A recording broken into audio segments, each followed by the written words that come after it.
Et ils organisent cette réunion depuis Splat 125, et pour une raison inexpliquée. Celle-ci est la dernière inscrite à l'ordre du jour. Alice Bailey, une co-franc-maçonne, fut une figure majeure de la théosophie et de la pensée New Age. Il y a un tel parallèle ici entre ce que le monde occulte prêche et essentiellement ce que nous essayons de faire dans nos églises protestantes.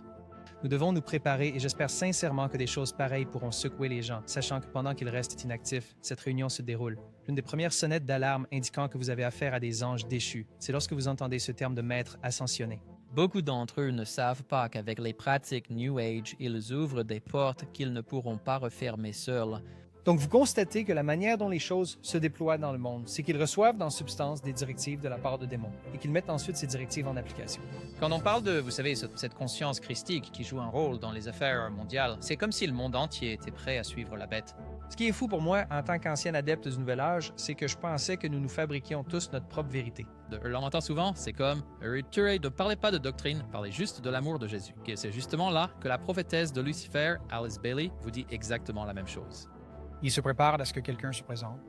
C'est un système tout à fait tyrannique, un système dans lequel vous et moi n'avons pas eu notre mot à dire, mais qu'il tente d'imposer au monde.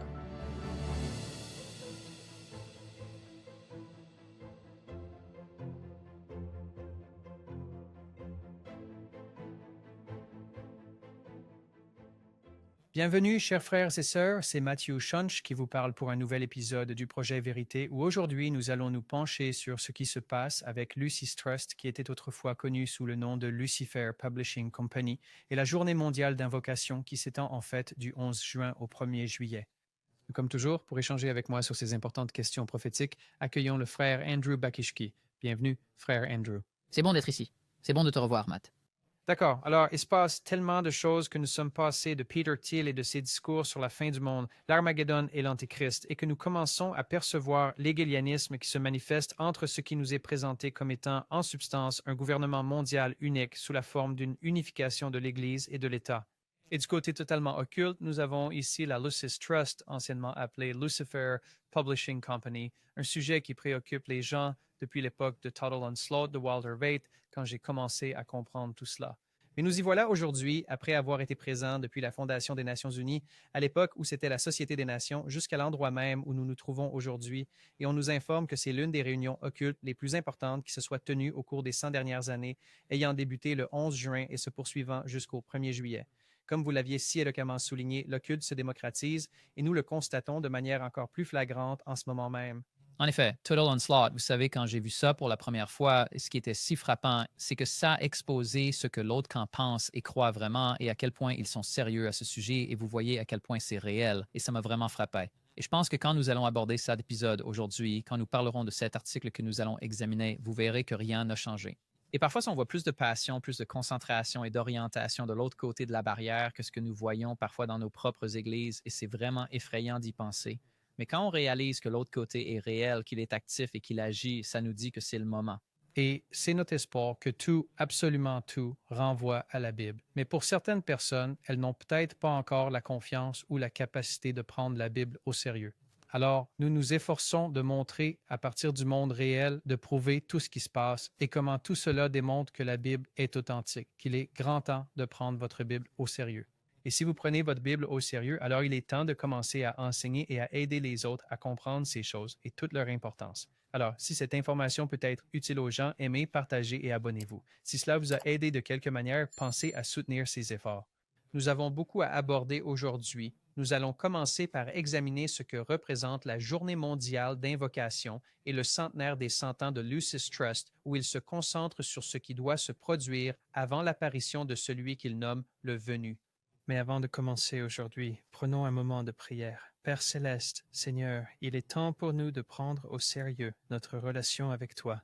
Père céleste, nous sommes pécheurs. Nous manquons à la gloire de Dieu, mais nous élevons ton Fils et te demandons de nous guider. Toi qui es dans le lieu très saint, accomplissant l'œuvre de l'expiation, et que tu pourvoies l'Esprit à ton peuple pour qu'il puisse faire cette œuvre. S'il te plaît, aide-nous à montrer clairement ce qui se passe et à quel point nous sommes proches de cette tromperie finale qui précède ta venue, afin que nous soyons prêts et que nous puissions aider les autres à faire de même. Merci Père pour cet esprit. Au nom de Jésus, nous prions. Amen. Amen. Alors, avant de commencer, nous allons lire à ce sujet, mais j'ai publié il y a quelques jours et c'est pourquoi j'encourage les gens à aller sur la page Patreon, car je publie des articles d'actualité et d'autres choses en cours de route. Parfois, ils sortent avant la diffusion des épisodes, donc ça peut être utile pour les gens de se tenir informés. N'oubliez pas d'inscrire que c'est gratuit si vous pouvez soutenir, mais c'est entièrement gratuit. Rien n'est jamais soumis à un abonnement payant. Certaines choses sont publiées un peu en avance pour les personnes qui nous soutiennent, mais peu de temps après, c'est toujours mis à disposition gratuitement. Et si vous êtes sur Patreon, vous verriez que ceci a été publié et que tous les liens s'y trouvent, mais cela va couvrir une grande partie de ce que nous abordons aujourd'hui. Et ce que nous faisons vraiment, c'est partager le bon travail de quelqu'un d'autre. Il s'agit de Courtney Turner. C'est une journaliste d'investigation. Vous pouvez la trouver sur Twitter, ou ce que les gens appellent X. J'ai du mal à l'appeler X parce que je sais à quoi le X fait référence. Alors, j'ai vraiment du mal. Je vais juste l'appeler Twitter. Et c'est plutôt une journaliste d'investigation. Je ne sais pas vraiment où elle se positionne dans l'éventail des croyances chrétiennes, mais il y a des sous-entendus qu'elle pourrait croire en Dieu. Mais l'essentiel est que nous allons nous en servir comme point de départ pour avoir un dialogue sur les détails qui sont présentés ici, car je pense que c'est ce qui est pertinent, c'est que la Bible annonce une tromperie finale qui est à venir. Et là, le côté occulte est en train d'organiser des réunions pour préparer le terrain avant que cette personne ne se manifeste. Et je pense que les gens voudront absolument en savoir plus à ce sujet. Absolument. Et je pense, vous savez, que nous ne lisons pas seulement un article sans avoir une quelconque expérience personnelle, nous aussi, de ce monde. Nous avons partagé certaines de nos conversations en privé en parlant de votre parcours et du mien. C'est comme si ce monde était très, très réel et nous l'avons tous les deux découvert quand nous vivions en Californie. Donc, nous pouvons dire que ce journalisme d'investigation est vraiment basé sur des faits et sur la façon dont les gens pensent, agissent et croient réellement. Absolument. Encore une fois, prouvant que le récit biblique est objectivement vrai, que quelqu'un veuille y croire ou non, y participer ou non, est totalement sans rapport avec le fait qu'il est objectivement vrai. Et donc, si c'était le cas, alors nous devrions voir de plus en plus de preuves dans notre monde réel, ce qui est le but de ce programme. Alors, plongeons-nous. Le conclave du centenaire 2025 dévoilant l'agenda séculaire de Lucis Trust pour une transformation mondiale, une plongée investigative approfondie dans le réseau d'Alice Bailey lié à l'ONU et leur plan, je cite, de externaliser la hiérarchie dont nous avons parlé à travers des sommets mondiaux et des rituels d'IA. Maintenant, alors que nous nous plongeons dans le sujet, il faut se souvenir que Lucis Trust et Alice A. Bailey ne font qu'un. Alice A. Bailey, si vous ne la connaissez pas, prenez le temps de vous renseigner sur elle. Elle a fondé avec son mari, Foster Bailey, la Lucifer Publishing Company. Ils étaient des disciples d'Elena Blavatsky, dont Walter Veit avait déjà longuement parlé, mais vous êtes en train de voir la version occulte, New Age, de ce qui est également profondément ancré dans le système catholique. Ce ne sont pas deux choses distinctes. Il n'y a pas, par exemple, un Maitreya ou un Christ du Nouvel Âge qui serait en train d'arriver et cette version catholique de ce qui vient régner sur l'Église et l'État. Ils décrivent tous la même chose, mais ils la décrivent en quelque sorte de différents points de vue en la regardant sous des angles différents, si cela a du sens. Oui, car la doctrine interne est la même doctrine, l'ancienne religion de Babylone. Donc, elle aura la même racine doctrinale, quel que soit le système que vous voyez se manifester. Je me demande si ça vaut la peine de le mentionner, je ne sais pas, on y reviendra aussi, mais vous savez, quand on parle de la hiérarchie qui est révélée, il ne s'agit pas en fait des démons qui se révèlent directement, il s'agit du leadership spirituel du monde, n'est-ce pas?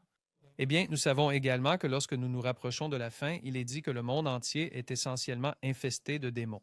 Ce sera cet esprit-là même qui poussera les rois de la terre à s'unir. Donc, je crois que lorsque la pleine et complète extériorisation de la hiérarchie sera pleinement accomplie, cela se produira avec des esprits démoniaques qui auront une apparence angélique sous une forme ou une autre, s'intégrant directement et profondément à l'humanité, le Christ et ses disciples, pour ainsi dire, réapparaissant, ou du moins en apparence, ou en tout cas, c'est ce qu'il semblera. En substance, je pense que la pleine externalisation aurait, vous savez, une manifestation très visible de cette activité démoniaque qui se pavane, se faisant passer pour des anges de lumière, en gros. Bien, et s'intégrant pleinement à la compréhension prophétique de l'Apocalypse 13, quand nous voyons des signes, des prodiges et des miracles, même du feu du ciel, alors tout se recoupe. Exactement. Alors, voyons voir, quand elle cite Alice A. Bailey, beaucoup de ces citations sont directement tirées des écrits d'Alice A. Bailey. Donc, si elles ne sont pas citées, comme toujours, elle ne cite pas toujours toutes les citations, mais vous les trouverez dans les écrits d'Alice A. Bailey. Elle dit, ainsi, un grand nouveau mouvement est en cours et une interaction et un échange considérablement accrus ont lieu. Cela va se poursuivre jusqu'en 2025. Durant les années intermédiaires d'ici là, de très grands changements vont être observés et lors de la grande assemblée générale de la hiérarchie, tenue comme d'habitude tous les siècles. C'est donc vraiment de cela que nous parlons, cette réunion annuelle qui a commencé le 11 juin. En 2025, la date, selon toute probabilité, sera fixée pour la première étape de l'externalisation de la hiérarchie. Et nous avons abordé cela dans un épisode précédent, que tout ne se passe pas en 2025, mais que c'est le début de la première phase et la réunion qui n'a lieu qu'une fois tous les 100 ans pour établir l'ordre du jour de cette étape se déroule au moment même où nous enregistrons ceci. Le cycle actuel d'ici à cette date est appelé techniquement, je cite, le stade du précurseur. Il est de nature préparatoire, expérimentale dans ses méthodes et destiné à être révélateur dans ses techniques et ses résultats. Aussi, vous pouvez donc voir que les Chohan, les maîtres, les initiés, les disciples mondiaux, les disciples et les aspirants affiliés à la hiérarchie traversent tous en ce moment un cycle de grande activité. Ceci est tiré de la 4e étape de l'externalisation de la hiérarchie, les ajustements et alignements au sein de la hiérarchie. Et maintenant, nous abordons les écrits directs de Courtney. Il s'agit des écrits de l'auteur dont le nom est Courtney Turner. Dans les cercles ésotériques et New Age, le concept d'Alice Bailey de l'Assemblée générale de la hiérarchie est d'une importance capitale. Alice Bailey, une co-franc-maçonne, était une figure clé de la théosophie et de la pensée New Age, qui a beaucoup écrit sur la hiérarchie spirituelle ou la grande fraternité blanche, un trees du feu cosmique. Elle a décrit ce groupe comme, je cite, des maîtres ascensionnés et des êtres spirituels supervisant le développement de l'humanité.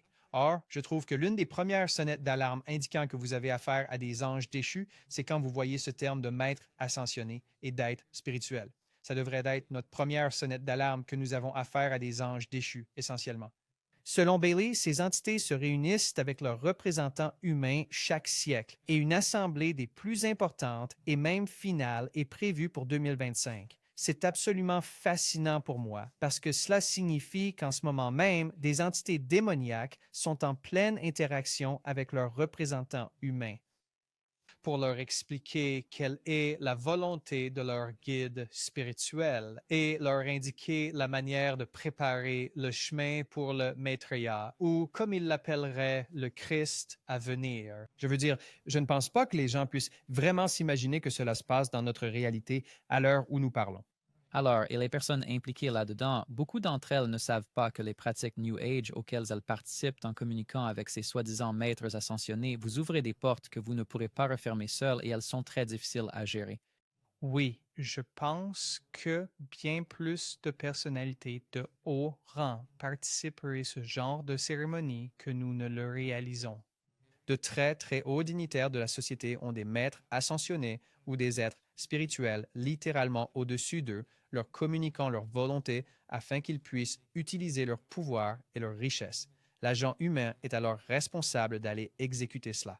Et en fait, on parle beaucoup de Walter dans cet épisode, mais il a spécifiquement abordé ce sujet, à savoir que les Jésuites obtenaient de la haute technologie et de nombreuses autres informations en canalisant des esprits démoniaques. Là, on constate du côté occulte qu'ils font la même chose, et ils ne le cachent pas vraiment, c'est directement dans leurs propres écrits. Cela touche la politique. Cela touche également les profondeurs d'Hollywood. Donc, les concepts de hiérarchie de Bailey proviennent de la théosophie. Vous vous souvenez qui a créé la théosophie? C'est Blavatsky, n'est-ce pas? Elle est donc une disciple de Blavatsky. Son œuvre est syncrétique et prend racine dans d'anciennes religions à mystère telles que la Kabbale, le néoplatonisme et de nombreux enseignements ésotériques orientaux. Alors je dirais donc qu'ils sont tous faits du même bois, car c'est sur cela que repose toute la franc-maçonnerie. C'est sur cela que repose tout le gnosticisme. On dirait qu'ils vivent tous dans des silos indépendants, mais quand on rassemble tout, c'est la même chose. C'est soit Dieu, soit ce n'est pas Dieu. C'est très, très simple quand on y pense bien.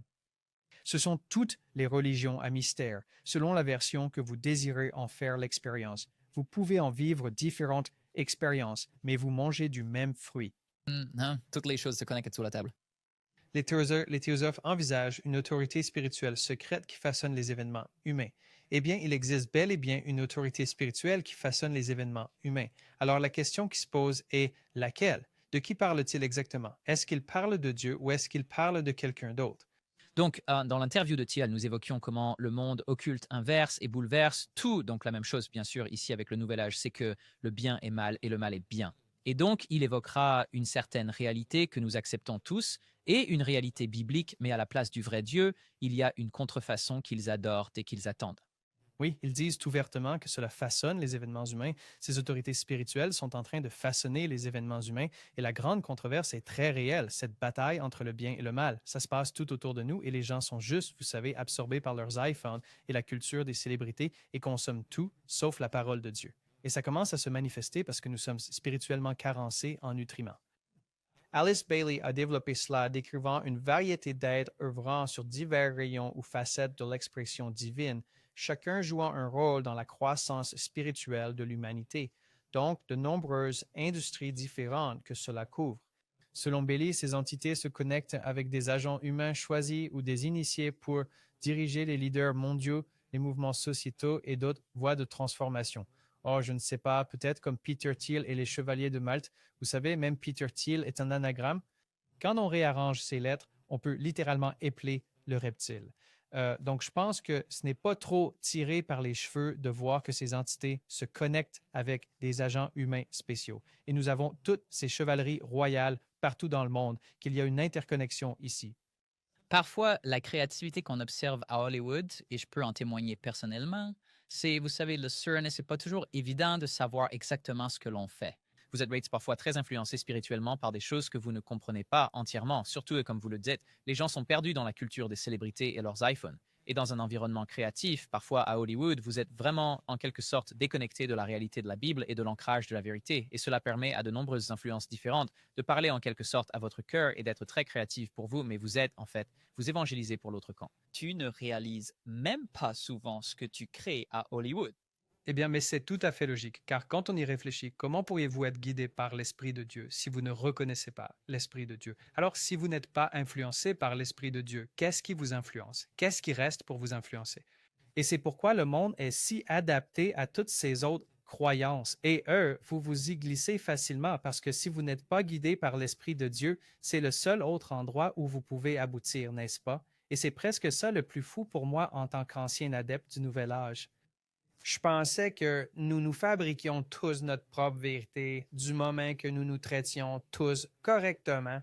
Mais en fait, finalement, ça a mené à une mentalité où, quoi qu'il arrive, on vit éternellement. Et quand j'ai découvert pour la première fois l'échange du serpent, vraiment dans ma vie d'adulte, parce qu'on l'a un peu entendu quand on était enfant, mais vraiment en y revenant en tant qu'adulte et en essayant de l'examiner de manière critique. Et j'ai réalisé que même si je ne croyais pas à l'histoire biblique, j'acceptais ce que le serpent disait dans ce livre qui était objectivement vieux de milliers d'années, que je m'étais aligné avec ce mensonge du serpent, vieux de 1000 ans, que je le réalise ou non. Et cela m'a quelque peu interpellé, car même si je ne reconnaissais pas la Bible comme une autorité suprême d'une manière ou d'une autre, j'avais fini par adhérer à un système de croyances que ce texte ancien particulier décrivait comme une doctrine du diable. Et cela m'a vraiment poussé à vouloir explorer davantage cette idée d'immortalité et de savoir si elle pouvait être atteinte. Et ça m'a vraiment beaucoup ouvert les yeux, vous savez, en me faisant réaliser que le système New Age ne donnait vraiment aucune réponse. Et bien que la Bible elle-même, les gens n'aiment pas toujours, elle vous donnera des réponses. Vous n'êtes pas obligé d'aimer les réponses, mais le New Age est tellement déficient pour vous donner de vraies réponses que la plupart des gens n'atteignent même pas ce niveau de spécificité où vous traitez et interagissez avec des maîtres ascensionnés. La plupart des gens sont assis dans ces petits groupes d'amour à se tenir la main, vous savez, à prendre, vous savez, des champignons ou de l'ayahuasca ou une sorte d'hallucinogène, et puis ils pensent qu'ils vivent une expérience religieuse. Eh bien, ces gens vont beaucoup, beaucoup plus profondément et sont bien plus hauts dans la hiérarchie et voient qu'il y a une entité spécifique impliquée, là où une grande partie du New Age aujourd'hui ne reconnaît pas ce genre d'entité centrale comme étant une personne. Ils appellent ça comme la source ou une sorte de comme conscience christique, une conscience qui n'est pas vraiment tangible, une chose identifiable par l'être humain. Mais en y regardant de plus près, nous allons voir qu'ils attendent en fait quelqu'un d'aussi réel que vous ou moi qui apparaisse ici sur Terre. Je voudrais aussi parler des erreurs que l'on commet en tant que chrétien, et je parle spécifiquement de mon cas ayant été élevé dans l'Église et la vérité, vous savez, la Bible est ce à quoi je fais référence. Et puis on s'en va, on s'éloigne en quelque sorte dans le monde pour explorer et on apprend une leçon très, très, très, très douloureuse que, comme vous l'avez dit plus tôt, si on ne l'obtient pas d'une source, la seule autre source d'où on peut l'obtenir est l'autre. Et c'est quelque chose que j'ai trouvé si vrai dans ma vie que, vous savez, sur le chemin du retour, j'ai réalisé que j'avais troqué la vérité et non pas d'une manière directe ou intentionnelle. Mais si vous ne suivez pas ce que vous savez, ce qui est vrai et ce que la parole dit, vous ne finirez qu'à un seul autre endroit. Nous ne pouvons pas nous permettre de jouer en tant que chrétiens. C'est tout à fait exact. Et cet état d'esprit, si vous pouviez juste le laisser s'infiltrer dans votre esprit en tant que peut-être quelqu'un qui ne croit pas encore, quelqu'un qui regarde ceci et qui n'a peut-être pas encore atteint cette conviction profonde, laissez simplement cela s'ouvrir. Demandez à Dieu. Peut-être, vous savez, est-ce que c'est vrai? Montre-moi la différence. Tu pourrais peut-être lui demander de te guider. Et c'est juste, parce que j'ai remarqué que, pour ma part, ma vie a changé quand j'ai délibérément commencé à demander à Dieu de se révéler, de me montrer qu'il était réel, qu'il se souciait de moi ou qu'il y avait une vérité unique à découvrir. Tu sais, je ne savais même pas si c'était réel ou non, mais j'étais prêt à essayer, à dire, d'accord, Dieu, si tu es vraiment si personnel et que tu veux être si impliqué, alors aide-moi à discerner. Aidez-moi à discerner quel chemin était le vrai. Et honnêtement, depuis ce jour-là, ma vie n'a plus jamais été la même. Et maintenant, je fais tout ce que je peux pour aider d'autres personnes à vivre cette expérience parce que Dieu est très réel et il se soucie énormément de ce qui se passe dans votre monde et il veut aider. C'est ça, l'autre point. Tu ne le déranges pas en venant à lui et en disant « Hey, je suis un désordre, aide-moi à tout comprendre. » C'est là que Dieu brille. Dans notre faiblesse, sa force est rendue parfaite. Elle a en outre affirmé que cette hiérarchie englobe historiquement des figures telles que Bouddha, le Christ et d'autres maîtres spirituels élevés qui guident périodiquement l'humanité vers un éveil spirituel, favorisant un passage des priorités matérielles aux priorités spirituelles. C'est comme rabaisser le Christ au niveau de tout le monde. Exactement. C'est exactement la même pensée que j'ai eue à ce moment-là. Et ça fait vraiment écho à une mentalité que j'ai rencontrée dans l'industrie de la musique avec certaines des personnes avec qui j'ai travaillé. C'est très exactement la même chose qu'ils promeuvent dans leur musique. Cette idée que nous allons tous passer du matériel au spirituel. Et c'était vraiment ça. C'était le thème sous-jacent. Et si les gens ont visionné nos vidéos sur Trump tout au long de son investiture, nous avons constaté que le 47 représentait le basculement matériel. Pourtant, le 47, dans l'occultisme, symbolise ce Saturne, ce passage du matériel au spirituel. Ainsi, comme absolument tout, même jusqu'à cette investiture présidentielle prévue pour 2025, nous constatons que l'occultisme oriente tout vers le domaine spirituel, et ce, afin de nous préparer à quelque chose de très spécifique. Donc, il est dit, l'Assemblée générale de la hiérarchie, également connue sous le nom de conclave centennal, ce qui est un terme assez étrange à employer car il est très catholique, de la hiérarchie ou Shambhala 2025. Ce conclave est un événement significatif dans la tradition ésotérique, marquant le moment pour la hiérarchie de revoir et d'actualiser le plan pour l'humanité. Alors, Andrew, mon gars, j'espère vraiment que leur plan nous inclut et qu'il est bon pour nous parce que nous, je n'ai pas reçu d'invitation à cette réunion et toi? Non, je ne l'ai pas fait. Et en fait, c'est un peu la même chose qu'on retrouve de l'autre côté avec l'interview de Thiel, c'est qu'on a l'impression que des gens essayent de mettre en place ça pour sauver tout le monde, mais ils ne prennent pas vraiment notre pouls sur ces positions qu'ils vont adopter ou là où ils veulent nous emmener. C'est vraiment un système tyrannique, un système dans lequel ni vous ni moi n'avons eu notre mot à dire, mais qu'ils essayent d'imposer au monde entier. Exactement. Le prochain conclave devrait se tenir en 2025. Cela se déroule en ce moment même pendant que nous enregistrons et c'est considéré comme un moment absolument charnière pour l'évolution spirituelle de l'humanité. L'année 2025 représente un point crucial dans l'évolution spirituelle selon les enseignements ésotériques, marquant la convergence de 3 centres planétaires majeurs. Maintenant, quand nous examinons les Écritures, Dieu bénit-il ou maudit-il ceux qui adorent le soleil, les étoiles et la lune? C'est une malédiction. C'est une malédiction. C'est une malédiction. Alors, devrions-nous nous pencher sur les grands centres planétaires et les alignements dans le Verseau et les Gémeaux et toutes ces choses-là, ou bien Dieu condamne-t-il de tels comportements? J'ai rencontré pas mal de gens qui prenaient l'astrologie très au sérieux à Hollywood avec des astrologues personnels et des thèmes astro qui font des dizaines et des dizaines de pages allant dans tellement de détails. Ça, c'est incroyable. Ouais, c'est une spirale infernale dont il est vraiment difficile de sortir. Et c'est une pratique qui perdure depuis, en gros, le commencement. Je veux dire, Dieu a mis en garde contre ce système d'adoration de la création plutôt que du Créateur, et c'est fondamentalement à quoi tout cela ressemble. Vous adorez la création et ignorez celui qui l'a réellement conçue. Et Matt, quand tu as couvert l'astrologie de ce mouvement New Age, je voulais te demander, l'Église catholique a-t-elle jamais été impliquée dans des choses comme l'astrologie ou l'étude des étoiles? Y a-t-il un lien là? Voyons-nous une quelconque connexion avec peut-être le faux prophète? Je sais qu'il y a eu cette grande histoire d'éclipse il y a un certain temps. C'est intéressant de voir comment tout cela se recoupe. Quelles sont tes réflexions à ce sujet? Sans aucun doute. Je veux dire, le Vatican, là, devant la place Saint-Pierre, c'est la plus grande roue solaire de toute la planète Terre. Ils sont la typification même du système qui vénère le Soleil, la Lune et les étoiles. Dans l'Eucharistie, ils adorent la Lune en croissant et le Soleil, le disque solaire. C'est un système profane qui est absolument tout ce contre quoi Dieu mettait en garde quand il parlait d'adorer le Soleil, la Lune et les étoiles. Et c'est intégré à chaque aspect du système catholique. Et puisque nous savons qu'elle est la mère, les filles auront absolument une partie de cet ADN intégré en elles, ce qui, en fin de compte, ramène à l'importance du jour de culte. Oui, je Le suis jour tout à du fait d'accord soleil avec ça. contre le jour saint de Dieu, et c'est là que ce mélange de paganisme prend toute son importance car il se transmet de la mère aux filles et elles n'en sont pas plus avisées. Elles y vont en pensant que c'est un jour sacré alors que ce n'est pas le cas. Et il ne nous appartient absolument pas de prendre cette décision. Même si nous, Matt, Andrew et Kenneth, nous disparaissons, la vérité est que la question du samedi-dimanche sera le problème fondamental. Elle demeurera toujours et d'autres personnes la reprendront.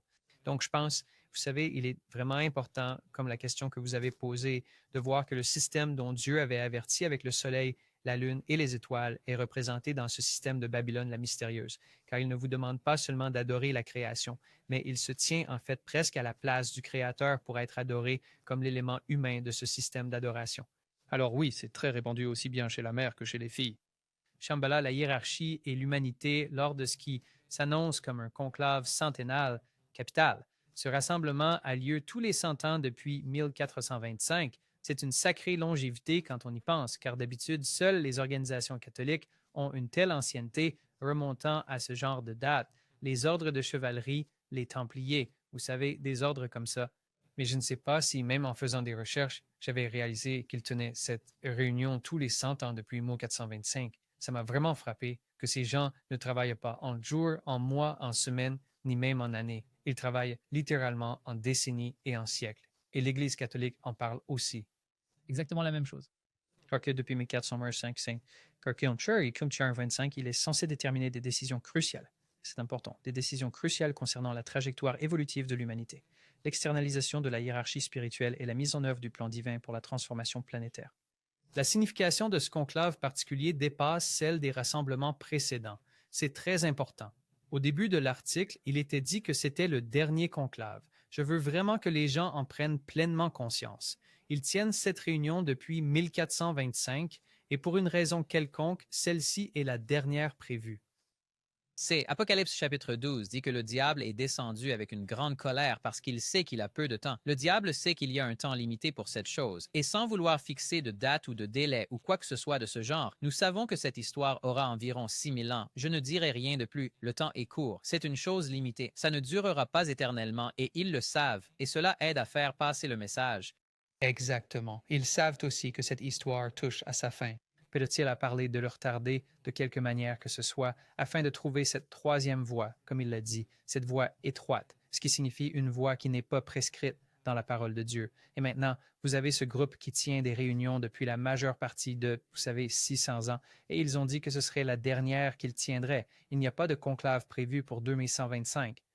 Je ne pense pas qu'ils aient l'intention de voir un monde pareil. Selon eux, d'ici 2125, cette externalisation sera devenue un système mondial unique où tous adoreront comme un seul homme et nous verrons comment cela se termine. En fait, la Bible nous dit comment cela se termine. Je trouve ça tellement fou de voir à quel point tout ceci est si étroitement lié au récit biblique. C'est juste l'autre face de la médaille qui parle. Il est probablement bon de mentionner aussi, vous savez, que Alice Bailey est une co-franc-maçonne, n'est-ce pas? Oui. La franc-maçonnerie date l'âge de la Terre à peu près au même niveau que le récit biblique. C'est le cas. Et il parle de Foster Bailey, qui sera mentionné ici aussi, et de son rang chez les francs-maçons. L'externalisation de la hiérarchie spirituelle et la mise en œuvre du plan divin pour la transformation planétaire. L'importance de ce conclave particulier dépasse celle des rassemblements précédents, car il pourrait déterminer le moment de la première étape de l'extériorisation de la hiérarchie et prépare le terrain pour la réapparition de la conscience christique dans les affaires mondiales. Donc, la réunion qui se déroule en ce moment même, et dont je pense que très peu de gens sont réellement conscients, est littéralement en train de préparer le terrain pour la réémergence de cette figure christique. Et quand on parle, vous savez, de cette conscience christique jouant un rôle dans les affaires mondiales, c'est comme si le monde entier était prêt à suivre la bête. C'est le renouveau de la soi-disant chrétienté sur la planète dont il est question. Il y a donc une application New Age ici d'un côté, mais il y a aussi une application de faux prophètes chrétiens de l'autre côté. Et ce sont les mêmes choses qui fusionnent dans le même mouvement. Et donc les gens, j'espère, pourront prendre conscience qu'ils se trouvent dans cette ultime réunion afin de se préparer et d'élaborer des plans pour les phases préparatoires finales, de définir le moment opportun pour ces éléments, préparant ainsi le terrain pour la réapparition. Que faisons-nous, vous et moi, frères et sœurs? Nous préparons-nous avec autant de diligence? Je veux dire, si beaucoup de nos membres montraient la moitié du zèle des gens de l'autre côté de cette affaire, nous ne serions peut-être pas dans une si mauvaise situation spirituelle que nous le sommes actuellement. Mais ce n'est pas une condamnation, ni une tentative de nous élever en disant que nous y sommes. C'est juste un appel. C'est comme sonner la trompette. Nous devons nous préparer, c'est sérieux. Et j'espère vraiment que des choses comme ça peuvent faire réagir les gens, sachant que pendant qu'ils ne font rien, cette réunion se déroule en ce moment même. Je dirais aux adventistes de prêter attention à l'histoire et à ce qui s'est passé avant 1844, comment le monde entier attendait la venue du Christ. Et c'est comme si nous laissions le faux prendre le dessus, plutôt que nos propres gens disent « nous devons vraiment nous préparer à la venue du Christ et nous y concentrer vraiment, et ne pas nous endormir ». Car quand nous voyons ces choses se produire sur Terre, nous savons qu'il ne nous reste que très peu de temps, et cela prendra beaucoup d'entre nous au dépourvu. C'est la raison pour laquelle le message du troisième ange est d'une telle importance et se concentre tant sur l'identification de la marque de la bête et de son image, ainsi que sur l'appel lancé aux gens de sortir de Babylone. Car ce message ne se contente pas d'être un message réconfortant qui parle de l'amour de Jésus, alors que je dirais qu'avertir le peuple de Dieu, c'est justement l'amour de Jésus. Mais une grande partie de ce qu'est l'amour de Jésus aujourd'hui est devenu tout sauf le message d'avertissement qui doit être donné à la fin des temps. Et donc Dieu demande à son peuple d'être très vigilant sur ces choses particulières pour aider les gens à sortir du système qui est faux. Et si nous voulons faire cela, alors nous devons être solides dans la doctrine, mais le faire avec un esprit de Christ. Ce n'est pas pour se placer au-dessus des autres, c'est pour dire, hey, nous partageons la même chose. Nous aussi, en tant que pécheurs, ne connaissions pas ces choses. Et une fois que nous l'avons compris, tout prend maintenant son sens. Et cela vous donne vraiment une base pour aider les gens à mesure que ce conflit s'intensifie. Exact. Et vous allez voir qu'il y a quelque chose qui se passe dans nos églises à un certain degré où, comme vous l'avez dit, l'accent mis sur l'amour de Jésus et la doctrine est en quelque sorte rendu inefficace. Ce n'est pas aussi important que ça devrait l'être parce que c'est simplement ce que dit la parole de Dieu. Ce sont ses enseignements. C'est ce que ça signifie. Donc, cette histoire d'amour de Dieu est exactement ce que le mouvement New Age promeut. C'est exactement ce que le faux prophète est en train de propager. Ce ne devrait pas être à nous de pousser cela. En fait, la meilleure façon de montrer l'amour de Jésus est de le révéler concrètement dans votre vie. Et non pas d'en parler, mais de le faire. De garder la bouche ouverte pour dire la vérité. Oui, et nous essayons de faire cela en disant « Hey, les gens dans ces autres endroits, comme si vous n'êtes pas nourris de l'alimentation spirituelle qui se trouve véritablement dans la parole de Dieu, comme nous la partageons avec vous ici, alors vous devez absolument sortir de ce système parce qu'il vous conduit sur une voie qui va se terminer par l'apostasie. Je veux dire, l'état final de ces églises est un système apostate d'apparence chrétienne qui est appelé le faux prophète. Et donc, si nous pouvons faire tout notre possible pour en faire sortir nos frères et sœurs de cela, en utilisant les Écritures et le monde réel, en reliant ces choses, en les ramenant à Jésus, alors vous savez que la volonté de Dieu soit faite, car j'ai été sauvé de la même manière. J'espère donc qu'à un certain niveau, les gens pourront être touchés comme je l'ai été. Et c'est tout l'objet de ceci, c'est d'essayer de préparer les gens, parce que c'est vraiment au bord du précipice. Je veux dire, c'est facile de dire qu'on n'a jamais été aussi proche, mais quand je vois ces choses arriver, je ne vois pas comment quiconque les observe ne pourrait pas voir à quel point nous sommes proches d'un événement majeur. Partager la vérité. C'est pourquoi ça s'appelle le projet Vérité. Amen. D'accord, il est dit que la hiérarchie spirituelle planétaire se réunit tous les 100 ans à Shambhala, au tournant du premier quart de chaque siècle, pour réviser, je cite, le plan pour l'humanité selon les enseignements du maître tibétain transcrit par Alice A. Bailey, succédant à la doctrine secrète d'Elena Blavatsky. Le conclave de 1925 a résolu 3 aspects majeurs du plan. Toutes ces histoires, chaque fois que vous prétendez recevoir des messages dans une grotte d'un maître tibétain, s'il vous plaît, montrez-moi les Écritures qui soutiennent cela comme moyen de communiquer avec le Dieu des cieux. Et d'ailleurs, c'est à cela que Shambhala est relié. C'est relié au Tibet. C'est un endroit mythique où cet esprit est censé vivre. Je ne sais pas exactement comment vous voudriez l'appeler. Eh bien, c'est vraiment Lucifer, vraiment, Satan. Oui, alors, voici les 3 aspects. Le premier était un nouvel afflux du principe christique d'amour spirituel ou véritable. N'est-ce pas exactement ce dont nous étions en train de parler? Ce qui, Ça, on pourrait littéralement dire que c'est quelque chose que nous promouvons parfois au sein de nos églises, n'est-ce pas?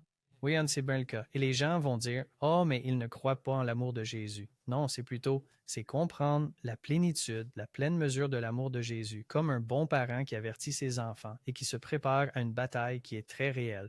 Et puis, il vous donne toutes ces informations à ce sujet. Le livre de Daniel et de l'Apocalypse est là pour nous donner tout ce dont nous avons besoin pour comprendre cet aspect, et puis tant d'autres passages dans la Bible qui en détaillent la préciosité de ces pages. Dieu n'aurait pas gaspillé autant d'espace si ce n'était pas une véritable priorité pour le travail que nous sommes censés accomplir. D'accord, donc parlons de l'amour spirituel ou véritable. Donc, cet amour spirituel ou véritable dont nous parlions juste, qui est libre d'émotivité ou d'intention égoïste, il prétend donc être désintéressé. Du moins, c'est l'argument. Cet afflux a entraîné la croissance immédiate et rapide de tous les mouvements en faveur de la paix, de la compréhension mondiale, de la bonne volonté, de l'effort philanthropique et l'éveil des masses humaines aux enjeux de la fraternité. On dirait que non, c'est cliqué en fait. Oui. Et il est dit, paix, paix, ici. Le deuxième point était la stimulation du principe de la relation, et cela a entraîné une croissance dans le perfectionnement de toutes les sources d'intercommunication, telles que la presse, la radio et les voyages. L'objectif intérieur de tout cela était de rapprocher les êtres humains sur le plan extérieur de l'existence et de refléter ainsi de manière objective l'unité intérieure et spirituelle qui était en train de se développer. C'est comme une façon très sophistiquée de dire nous devons utiliser absolument tous les moyens possibles pour imposer cette fausse unité spirituelle. Oui. Et Hollywood occupe le devant de la scène. Et qu'est-ce que ça promeut? Une culture du péché ou une culture de la justice? Une culture du péché qui se présente sous les traits d'une conscience christique et de l'amour fraternel. Une partie est ouvertement du péché et d'autres sont comme cette version de la sainteté, mais sans le seul qui est véritablement saint. Il existe un tel parallèle ici entre ce que le monde occulte prêche et essentiellement ce que nous nous efforçons de faire dans nos églises protestantes, y compris l'Église adventiste.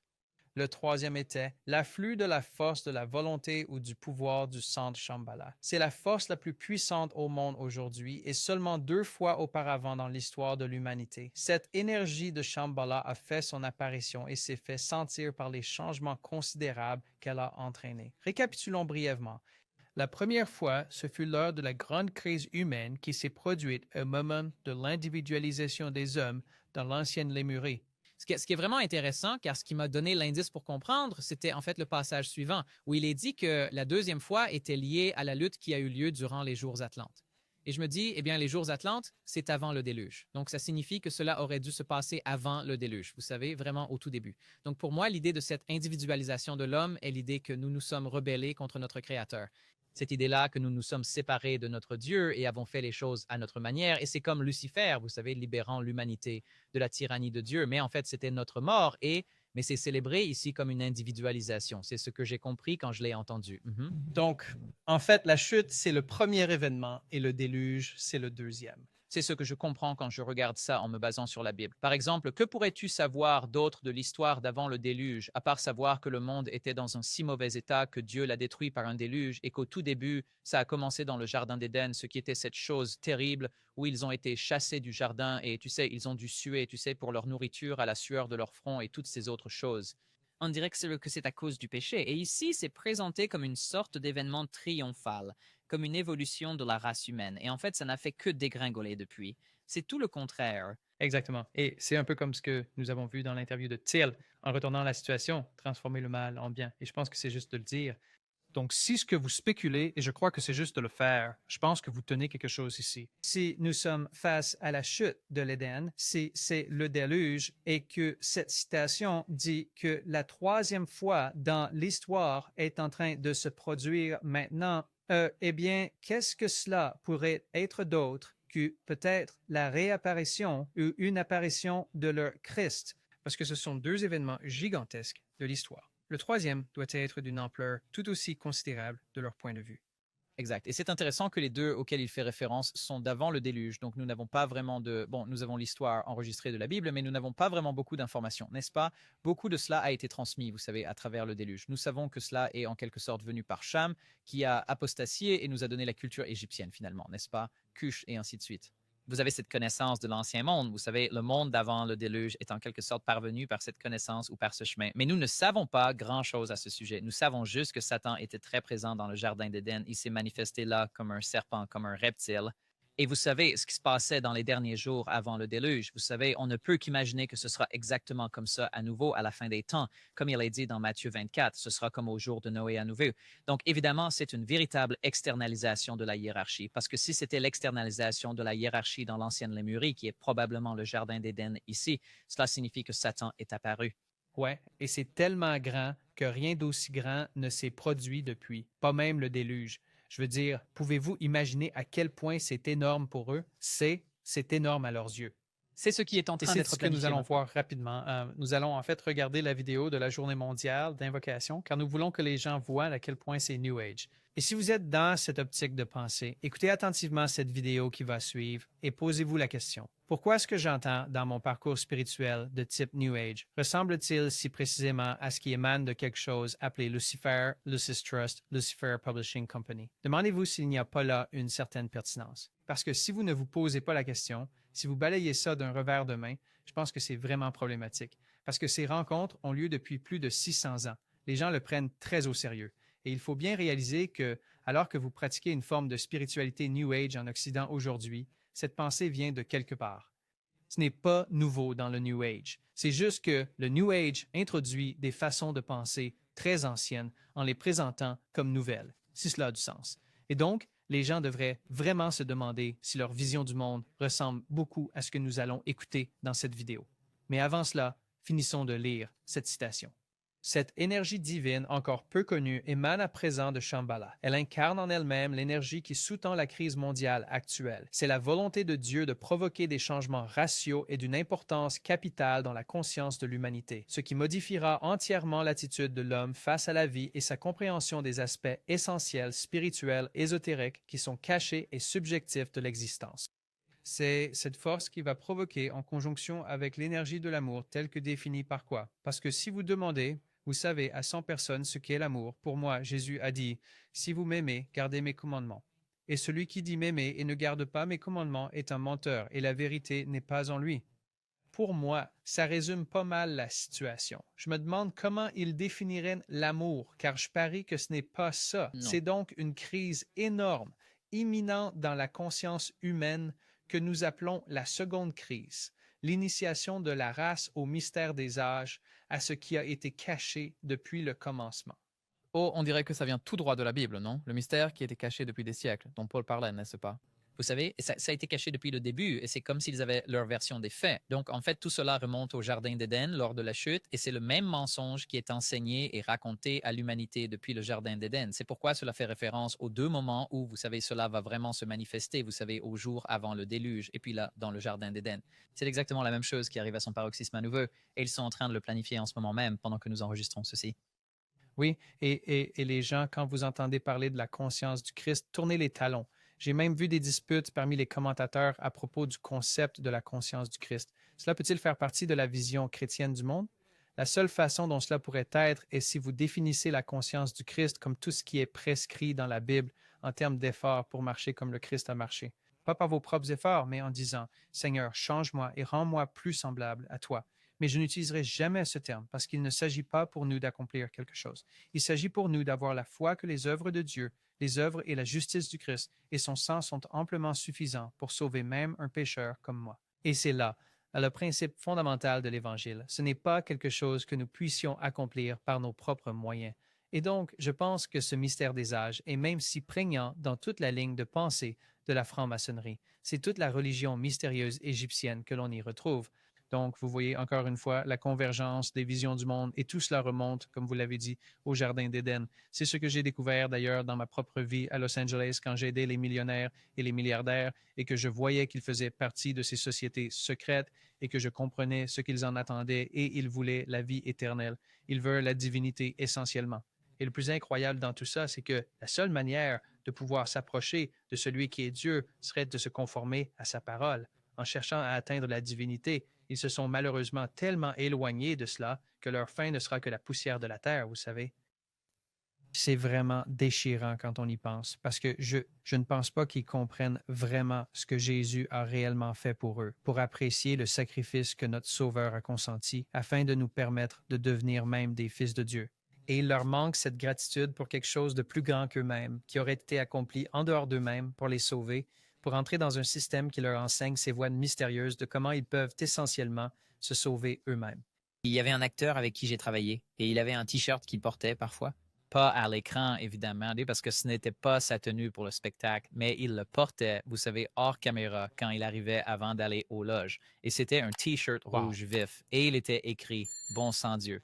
Et vous savez, en fait, il est athée et il croit que nous devons être bons sans Dieu parce que, premièrement, Dieu n'existe pas et nous pouvons être bons. Une grande partie de ceci relève de la pensée New Age où, évidemment, dans cet article et ce qu'ils invoquent, ils évoquent un être supérieur, mais c'est cette idée de faire quelque chose sans Dieu, le salut sans Dieu, la vie sans Dieu. Et c'est l'infection du chapitre 3 de la Genèse, ce qui est arrivé à Ève.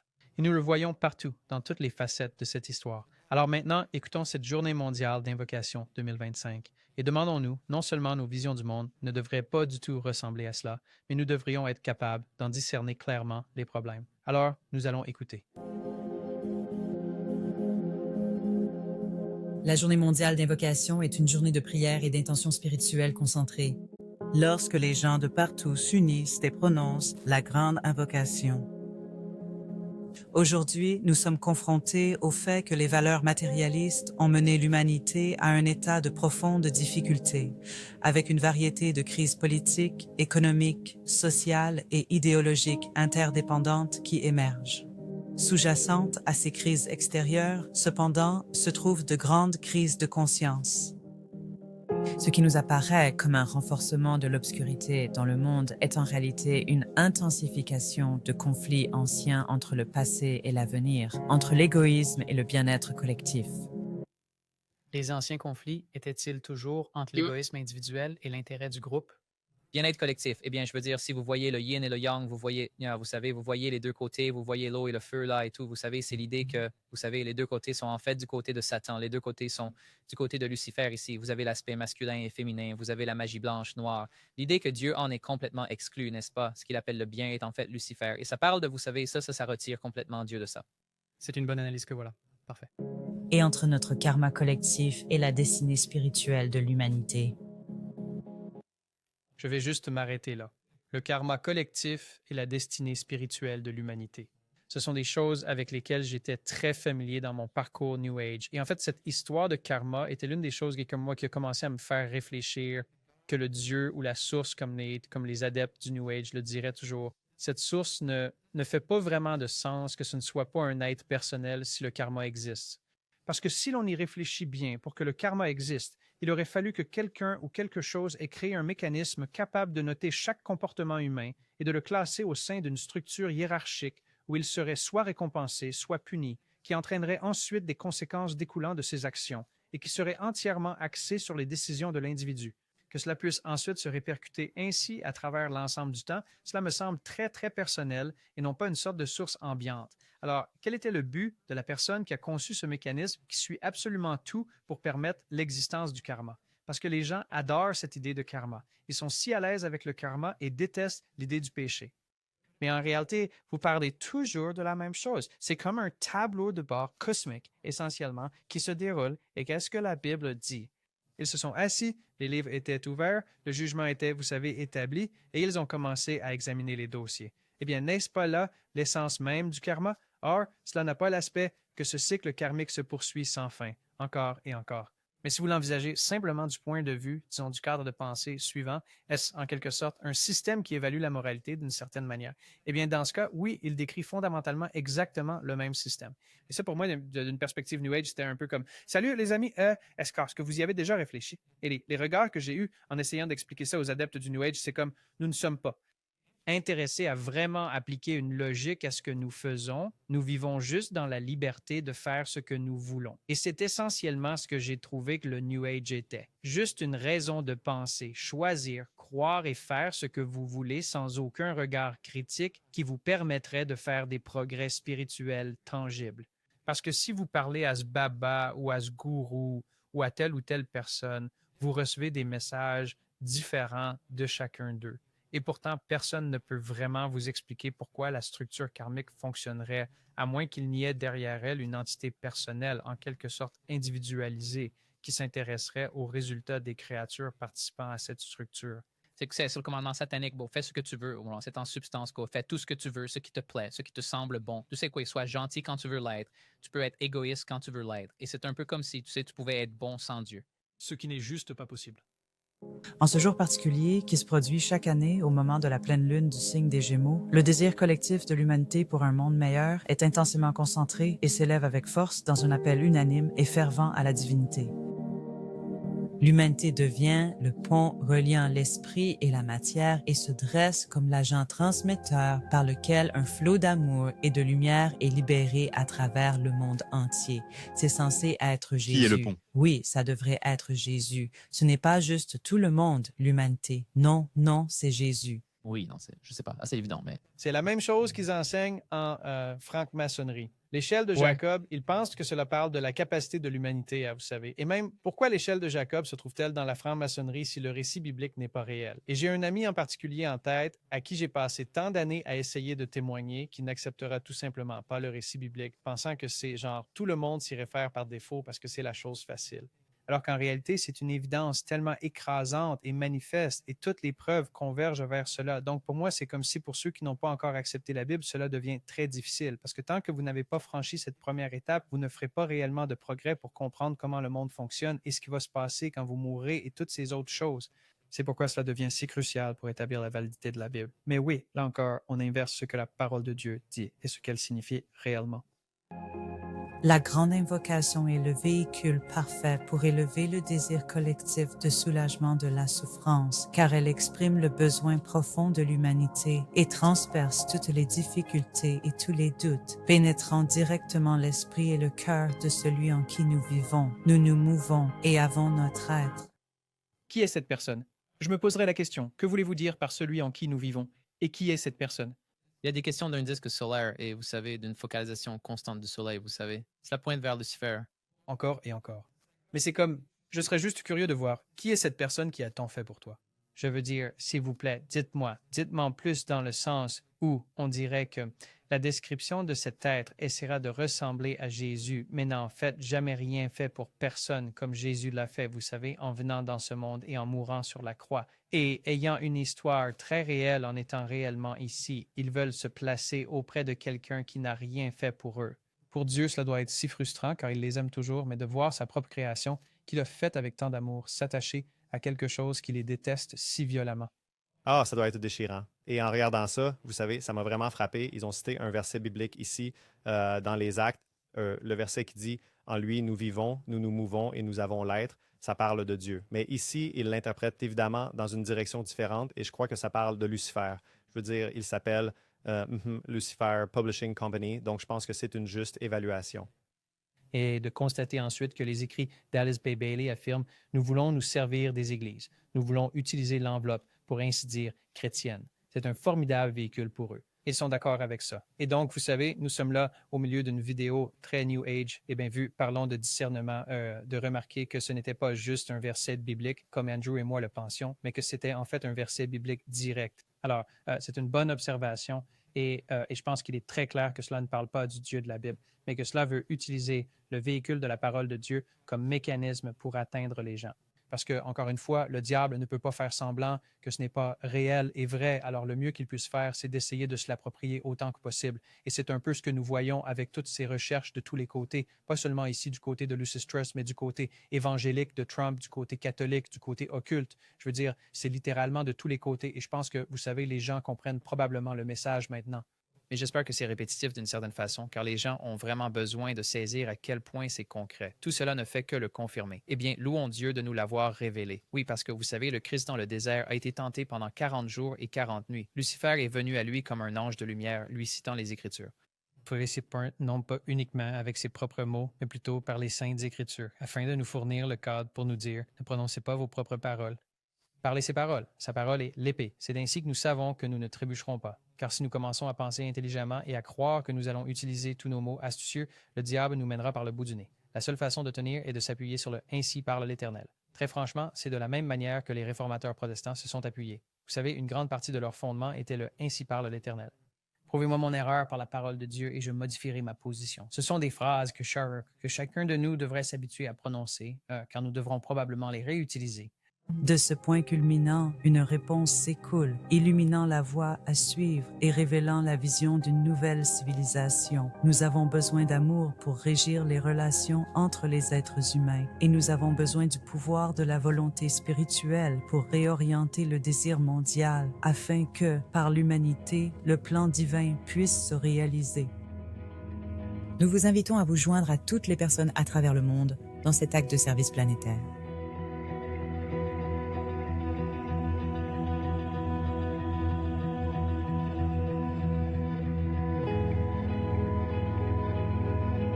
Donc, j'imagine que c'est ça, la véritable chose qu'ils veulent que les gens disent. Et c'est très, très fortement axé sur la lumière.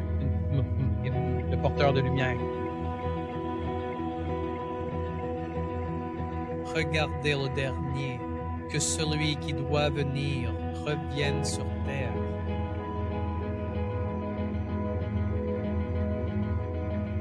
Inespéré verset lui 7001. Oui, mais il va se faire connaître.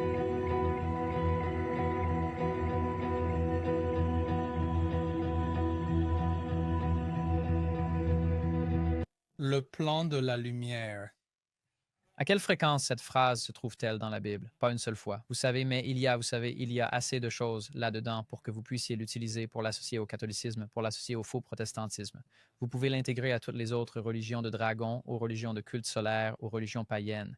Rassemblez tout cela en une seule grande boule de cire que le monde entier va croire que tout est maintenant amour et que nous avons trouvé la paix. Il y aura des gens qui diront que c'est démoniaque. Nous allons prouver que non, selon la parole, et le monde nous haïra pour cela. Ils diront que nous en serons la cause de tous les problèmes et oh, rien ne pourrait être plus faux. Alors, on va conclure ça, terminer la vidéo et revenir à l'article ici.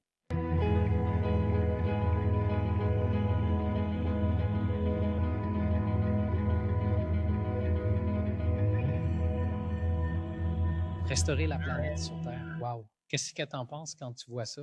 Alors, vous savez, ce à quoi je pensais plus tôt aussi, je vais juste l'aborder maintenant, c'est que si vous remontez et que vous faites des recherches sur la poésie babylonienne, vous savez, certains des premiers écrits que nous avons, évidemment, c'est après le déluge, ou ce qu'ils appelleraient l'ère post-Atlante. Vous savez, c'est de la poésie religieuse pour certains, qui parle juste de tout renverser et de l'inverser, où le jardin d'Éden était la chose dont nous devions nous échapper.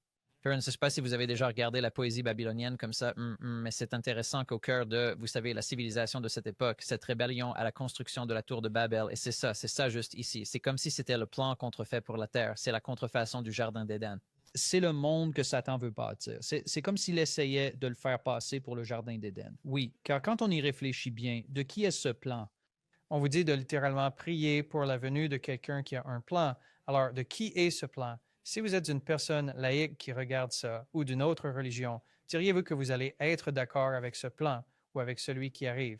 Êtes-vous sûr d'être d'accord avec « Il parle d'amour et de lumière », mais si vous n'êtes pas d'accord avec leur version de ça, où est-ce que ça vous laisse? Beaucoup de tout ça est en dehors de nous et nous n'y participons pas, alors que dans la version biblique, Dieu cherche à faire de chacun un participant actif et un acteur, vous révèle le plan avant qu'il ne se produise, vous donne une idée de son fonctionnement et comment chacun peut trouver sa place pacifiquement. En fait, ça se fait complètement en dehors de nous et c'est un peu comme si on disait soit tu es avec nous, soit tu es pratiquement le méchant. L'un n'a absolument rien fait en secret. L'autre est une connaissance cachée et ésotérique. Exactement. Alors, poursuivons, car nous avons encore beaucoup de terrain à couvrir ici. Journée mondiale d'invocation, une journée mondiale de prière et de méditation où hommes et femmes de chaque voie spirituelle s'unissent dans un universel. Quel autre mot pour universel? Catholique. Catholique. Eh bien, disons de se joindre à un appel catholique à la divinité et d'utiliser la grande invocation. C'est le 11 juin avec diverses réunions prévues à Londres, Genève et New York. C'est à New York que se trouve le chef de l'ONU d'ailleurs. Le siège de l'ONU est à New York.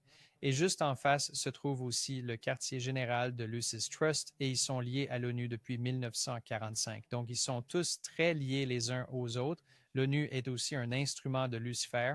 La Journée mondiale d'invocation 2025 aura lieu en même temps que la Lune des fraises, également connue sous le nom de pleine lune.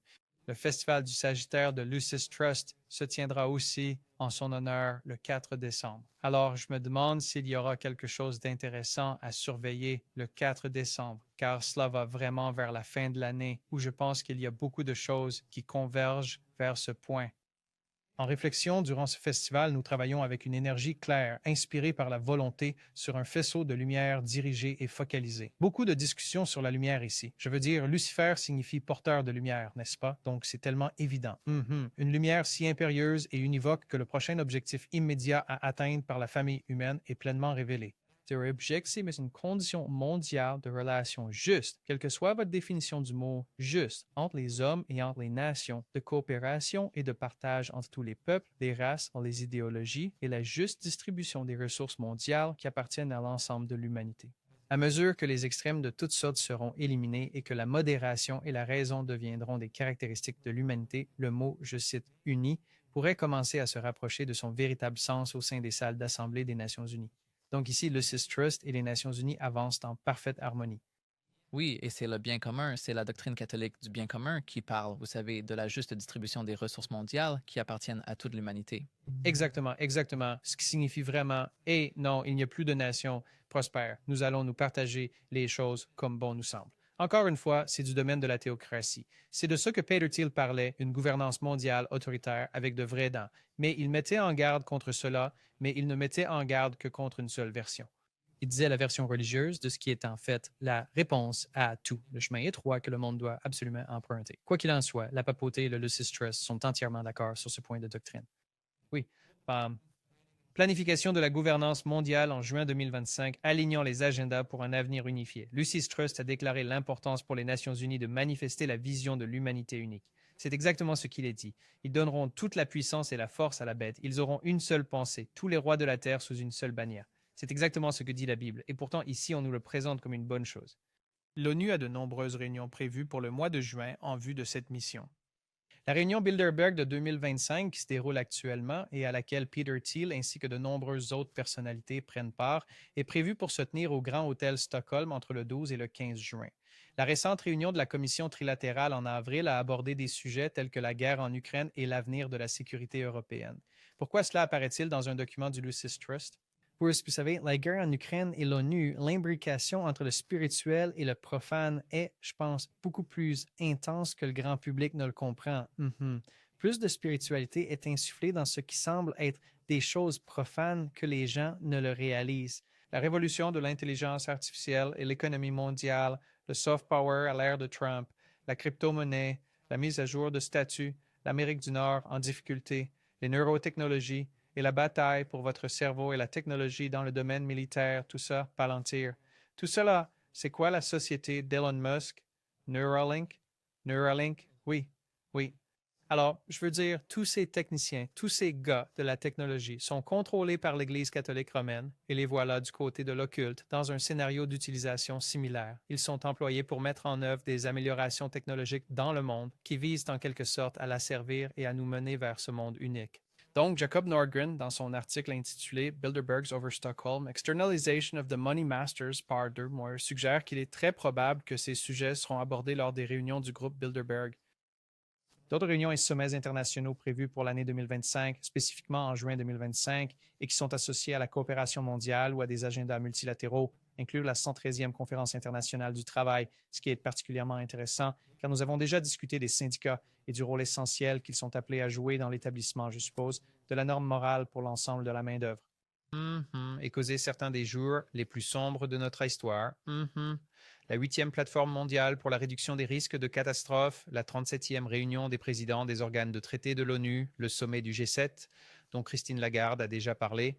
Le G7 a été nommé pour des raisons occultes, en lien avec la signification occulte du chiffre 7. Le sommet de l'OTAN. Je veux dire, on pourrait vraiment continuer longtemps. La hiérarchie, le gardien et le pont. Voici une autre citation d'Alice A. Bailey. La hiérarchie spirituelle est le résultat de l'activité humaine, de l'aspiration et de l'accomplissement. Elle a été créée par l'humanité et en est issue. Et c'est une citation très humaniste. Les membres de la hiérarchie ont atteint un contrôle complet de la personnalité ou du moi inférieur. Ils ne sont plus centrés sur la conscience individualisée, mais sont entrés dans la réalisation plus vaste de la vie de groupe planétaire. Et et donc je vais m'arrêter là. Dieu vous a donné une conscience individuelle. Commençons par ce point-là. Il n'y a aucun moyen de diaboliser la conscience individuelle et le libre arbitre. Pourtant, ici, ils voient ça comme si ce don du libre arbitre était en quelque sorte une mauvaise chose, n'est-ce pas? Et nous avons parlé de la hiérarchie étant aussi, vous savez, des êtres démoniaques, mais ceci parle de cela venant des humains. Donc, c'est l'idée des maîtres ascensionnés. Donc, ceci, encore une fois, ce sont des démons qui se font passer pour les âmes de ceux qui sont morts. Et ici, ils disent en substance que l'enseignement social catholique prône de se débarrasser des libertés civiles individuelles, des droits, de la liberté de conscience et d'instaurer ce bien commun collectif. Je veux dire, c'est ce que disent les démons et c'est ce qui se trouve dans l'enseignement social catholique. Alors, d'où vient cet enseignement social catholique? Je ne vais pas dire démon, mais tu sais, il faut laisser le fruit parler de lui-même, tel qu'il est. Qui inclut toutes les étapes, depuis ce minuscule sens de responsabilité sociale de l'homme ou de la femme faisant ses premiers pas sur le chemin de la maturité spirituelle, jusqu'à la compréhension inclusive du Christ lui-même. Rappelez-vous, Christ signifie simplement loin, comme Jésus-Christ, Jésus loin. Ils appliquent le terme loin sans Jésus. Ainsi, vous ne verrez le mot Jésus dans aucun de ces textes. On utilise toujours Christ, car Christ est un titre et non pas un nom. Je pensais que c'était important que les gens le comprennent bien. Exactement. Il est aussi fait mention du Christ. Il ne s'agit pas du Christ en tant que personne, mais bien du Christ. C'est une nuance un peu différente. C'est très différent. Les membres de la hiérarchie sont les maîtres de la sagesse. L'organisation hiérarchique générale est structurée en 3 divisions principales, l'une ayant la responsabilité du progrès politique mondial ou du gouvernement dans son sens véritable, la seconde ayant la responsabilité de l'enseignement sous ces 3 aspects, l'éducation, la religion et la guérison. Cela ressemble beaucoup au travail de l'Évangile que nous sommes également censés accomplir. Donc, vous percevez en quelque sorte une contrefaçon de ce à quoi le véritable travail est censé ressembler. Et une 3e division qui a la responsabilité de tout le progrès économique, de l'industrie, des relations entre le travail et le capital, de la découverte scientifique, de la finance dans tous les domaines, de la culture intellectuelle et des arts. C'est très englobant. Cette 3e division est la plus grande des 3, avec de nombreux départements de travail différents. Donc, en gros, un seul système, un seul monde. La hiérarchie fonctionne comme la gardienne du plan et sert d'intermédiaire vital et de pont entre Shambhala et l'humanité. Lorsque la hiérarchie reçoit des impulsions et des énergies de Shambhala, elle adapte et transmet ses forces et ses formes qui peuvent être reçues et mises en œuvre de manière constructive par la conscience humaine. Donc, vous voyez que cela vous dit en fait que la façon dont les choses se déroulent dans le monde, c'est qu'ils reçoivent essentiellement des instructions de démons et qu'ils suivent ensuite ces instructions. C'est comme ça que je l'interprète. Exactement. C'est un peu comme si, tu sais, Dieu a ses anges au paradis et Lucifer a les déchus qui sont avec lui. Oui. Cette hiérarchie spirituelle est formée de maîtres de sagesse qui ont acquis le contrôle total sur les 5 éléments et possèdent des corps faits de lumière dorée et de diamants. Qu'est-ce que ça te fait penser? Comment dire? Le pentagramme. Oui, ça n'a pas un rapport avec le pentagramme? Exact. Ce n'est pas que de la sorcellerie. On le voit aussi en franc-maçonnerie. Oui, la hiérarchie fonctionne à travers 3 départements principaux sous l'autorité de 3 grands seigneurs, avec 7 centres majeurs ou ashrams dirigés par des maîtres de rang Chohan et 7 centres subsidiaires supervisés par des maîtres et des adeptes de divers degrés initiatiques. On considère que la période actuelle marque une phase cruciale d'ajustement et d'alignement au sein de la hiérarchie, car celle-ci avance comme une unité pour établir un rapport plus étroit avec Shambhala. C'est donc la source d'où ils tirent toute cette communication démoniaque qu'ils appellent Shambhala. Cela va de pair avec la relation plus étroite qui se développe entre l'humanité et la hiérarchie. Quand je pense à la relation qui se développe entre l'humanité et la hiérarchie, je pense aux ovnis. Quand je pense, vous savez, à ce phénomène et vous savez, aux anges déchus qui se déguisent soit en extraterrestres, soit en vaisseaux spatiaux ou quoi que ce soit d'autre qui se passe. C'est l'interaction avec l'humanité dans son ensemble qui fait qu'on commence à voir ces choses de plus en plus et qu'il y a de plus en plus d'observations de masse. C'est cette idée qu'ils commencent à se révéler. Ils essaient, vous savez, de nous montrer qu'il y a une puissance derrière tout ce que nous ne voyons pas, et cette puissance, c'est eux-mêmes. Ouais, et il y a un groupe de personnes là-bas qui opèrent au sein de cette hiérarchie. Je veux dire, on le voit.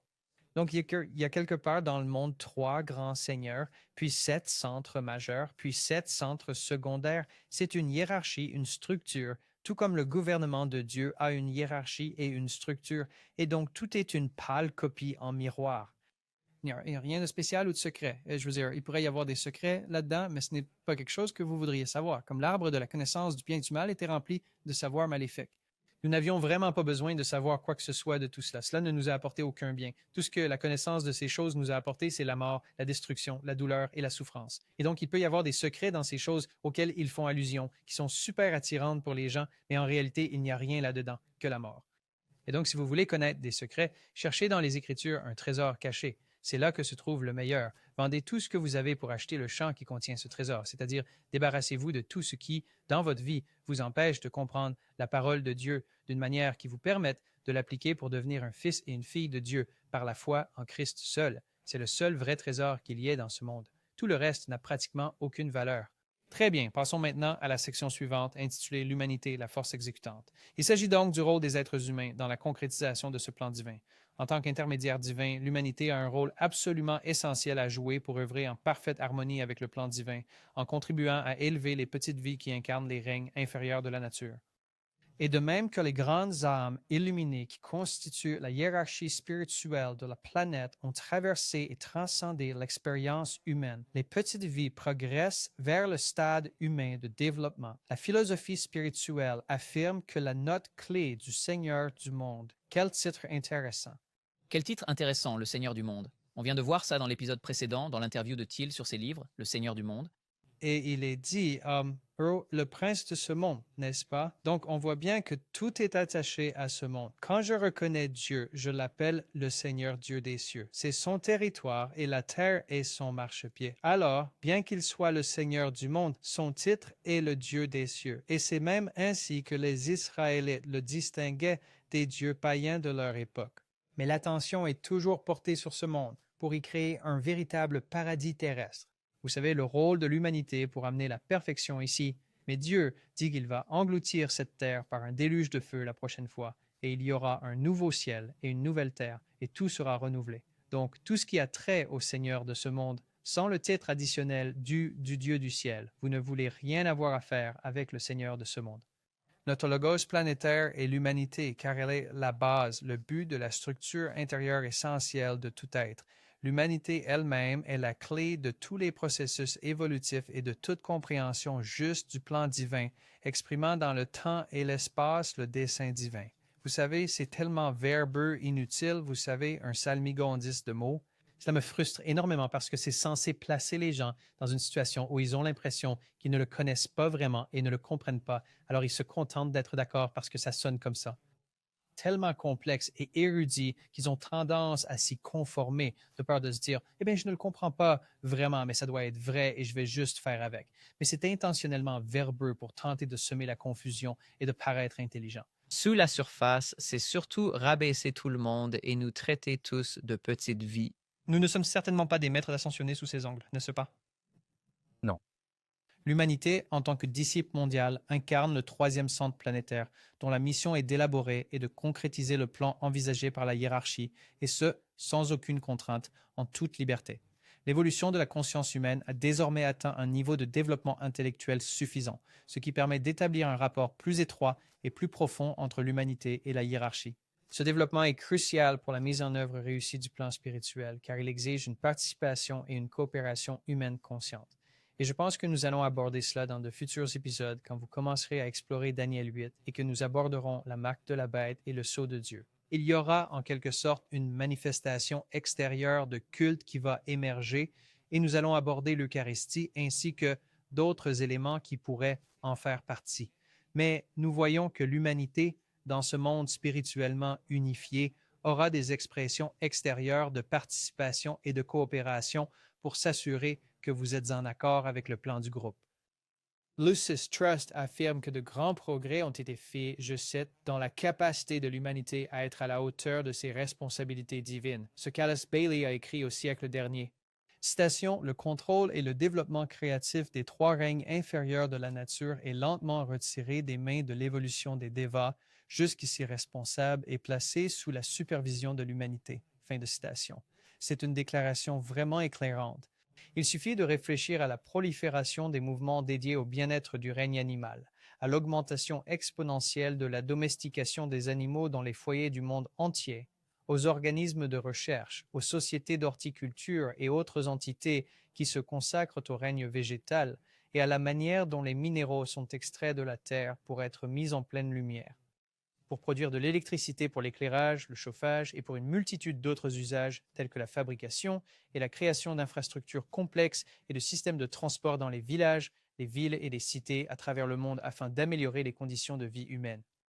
De puissants courants de pensée également, tels que l'écologie profonde, la théorie Gaïa, qui est le culte de la Terre, les politiques écologiques et le développement durable, ont capté l'attention de la conscience collective au cours des 30 dernières années environ.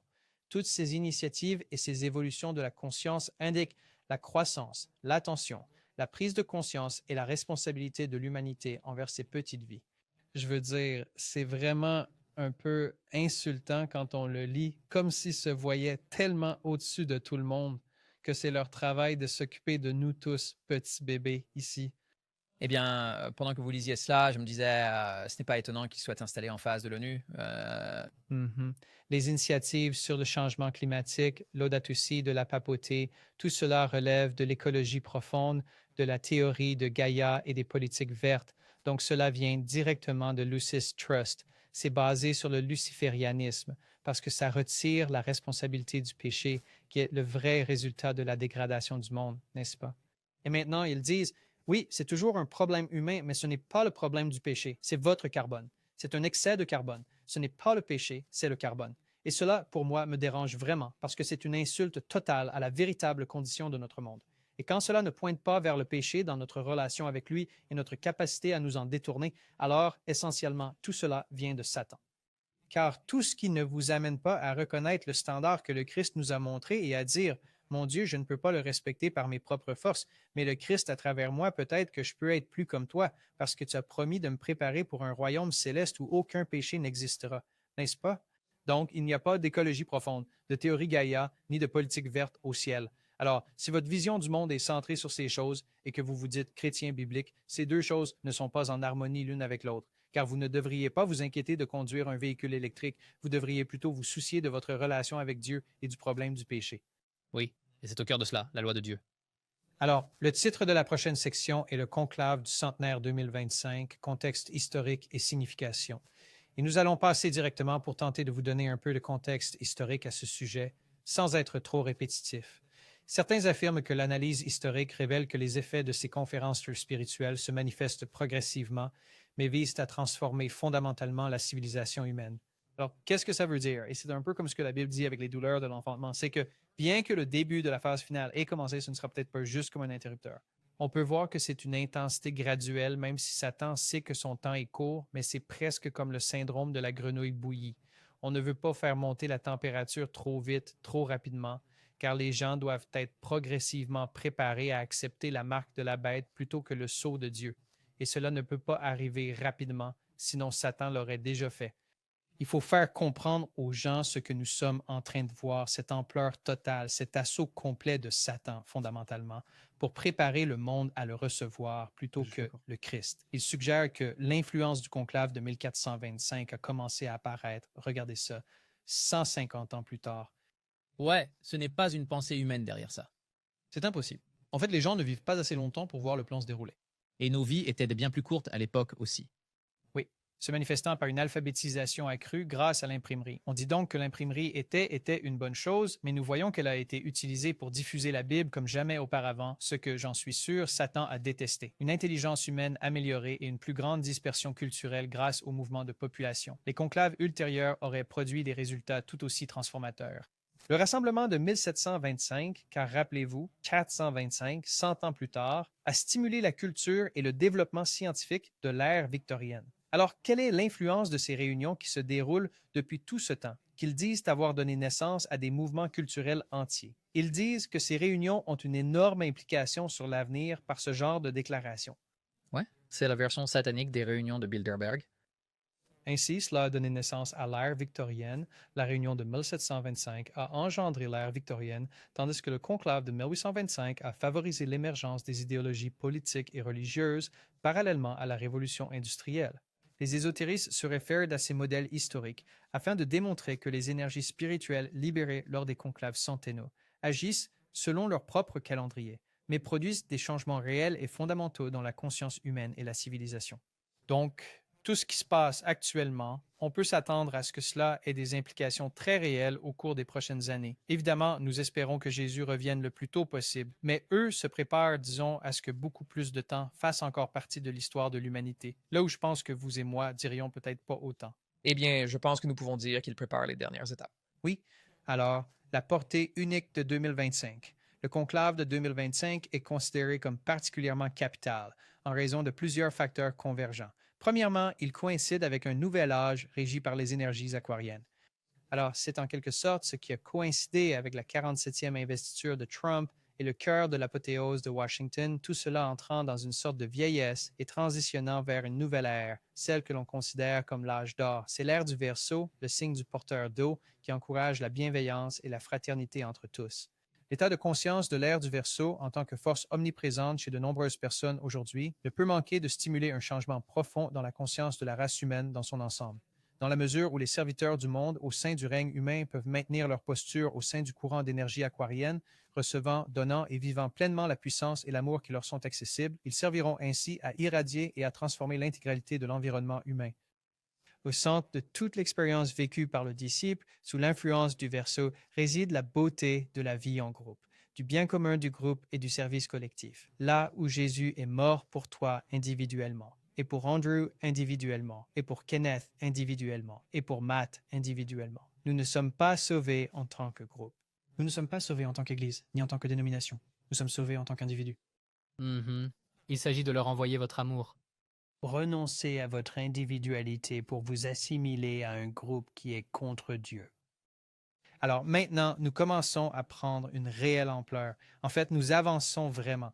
Nous voyons que cela se construit vers quelque chose de précis. Ce rassemblement pourrait aussi déterminer le moment de la première étape de l'externalisation de la hiérarchie et établir le calendrier pour la réapparition du Maître du monde, comme Bailey en discute dans son livre « La réapparition du Christ ». Maintenant, l'une des choses que nous cherchons à faire est de mettre en place un email à l'avenir pour que les personnes qui regardent le programme nous envoient des choses que vous jugez importantes pour notre compréhension. Parce qu'une de nos personnes qui a regardé le programme a en fait approfondi cette réunion et a découvert qu'elle se tiendra du 11 au 1er juillet. Ce n'était pas seulement la journée mondiale d'invocation, mais plusieurs semaines de réunions toutes préparatoires à la réapparition de ce Christ. Et ils ont pu partager cela avec moi. Si vous regardez le programme, merci.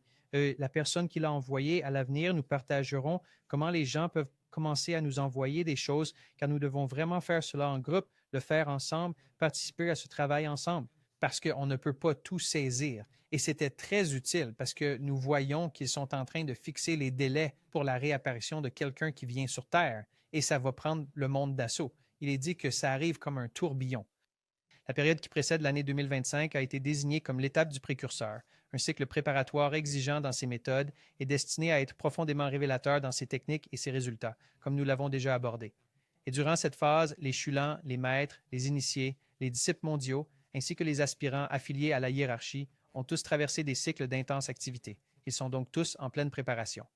En juin 2025, un rassemblement d'une ampleur inédite est en préparation dans l'ombre des mouvements spirituels mondiaux, dont la majeure partie de l'humanité ignore tout. Bon, nous allons maintenant quitter cet article parce que nous sommes arrivés à ce point concernant cette réapparition du Christ. Et je veux entrer plus en détail là-dessus parce que c'est absolument fascinant pour moi de voir que les adventistes ont toujours dit, vous savez, que des miracles allaient surgir des églises évangéliques aux États-Unis et que ce serait le dernier signe avant que quelqu'un n'apparaisse en se faisant passer pour Jésus. Vous aurez l'immortalité de l'âme, le spiritisme. Ça veut dire, par exemple, des êtres chers décédés qui reviennent, des apôtres qui reviennent, vous savez. Ce sera tellement écrasant que les gens ne pourront pas ne pas être dupés s'ils n'ont pas une bonne base dans la parole de Dieu. Et ici, nous voyons le même principe présenté du côté occulte. Alors, nous allons maintenant aller sur le site web de Lucis Trust, lucistrust.org, et vous remarquerez qu'ils ont quelque chose en bas de la page, quelque chose appelé World Goodwill, et vous pouvez trouver quelque chose. Alors, ici, je vais en fait y aller très, très vite. Donc, revenons un instant à la Lucis Trust, et je vais simplement vous montrer comment vous pouvez y accéder. Descendez tout en bas de la page et allez à la section Services et le plan divin. Car tout ceci est très enrobé de charité, de l'ONU, d'aide au monde et de toutes ces choses, mais quand on commence à creuser le fond des choses sur le site, on découvre qu'il y a tout un pan sur l'éducation du nouvel âge. C'est donc un peu l'école de pensée de Mueller, qui est entièrement basé sur les enseignements d'Alice A. Bailey. Cela aborde la hiérarchie spirituelle, le défi de l'unité internationale, la religion mondiale unique, la réapparition du Christ. Mais nous allons maintenant nous pencher sur ce dernier point. Voyons qui ils décrivent comme étant ce Messie. Et si vous le souhaitez, à votre guise, je vous suggère de parcourir ceci et de voir qu'il se prépare à la venue de cette entité.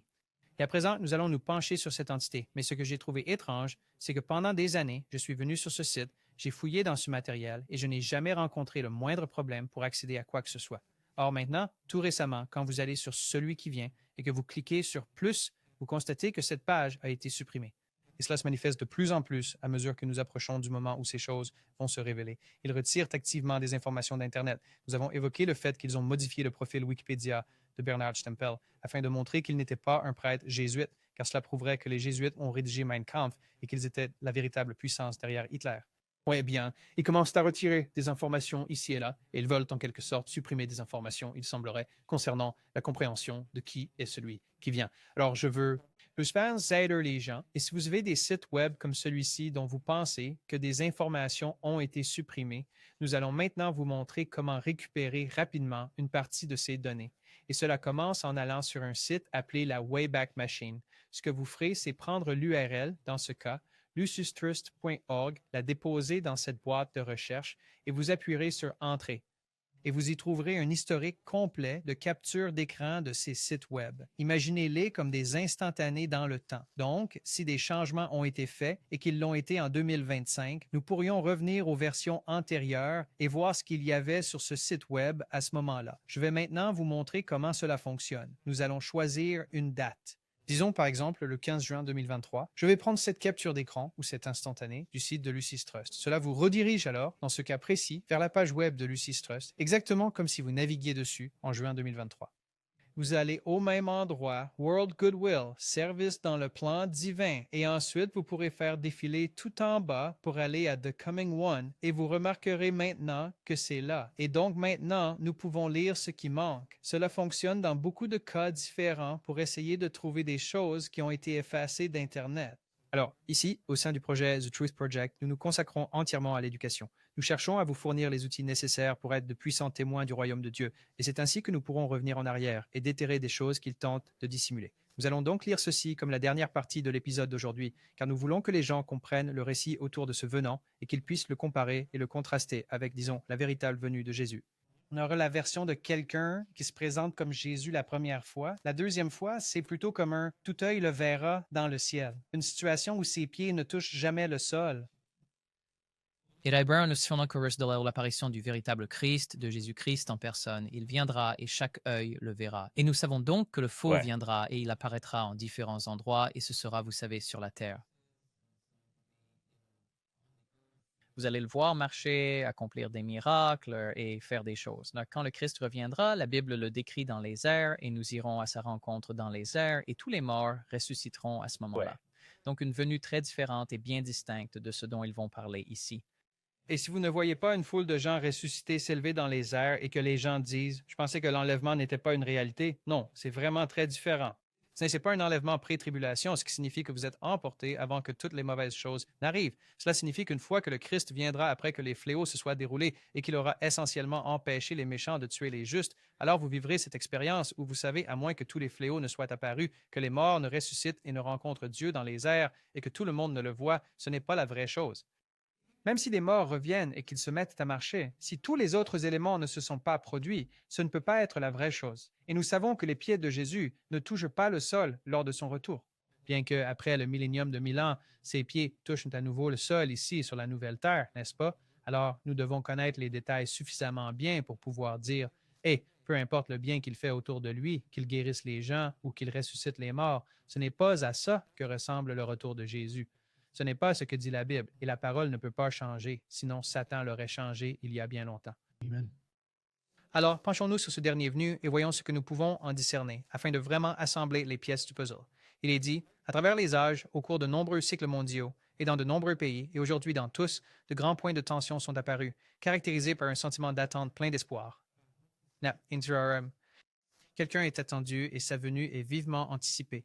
De tout temps, par le passé, ce sont invariablement les maîtres religieux de chaque période qui ont nourri et proclamé cette attente, et l'époque a toujours été une période de grand chaos et de difficultés profondes, un point culminant à la fin d'une civilisation ou d'une culture, et lorsque les ressources des anciennes religions ont semblé inadéquates pour faire face aux difficultés des gens ou pour résoudre leurs problèmes.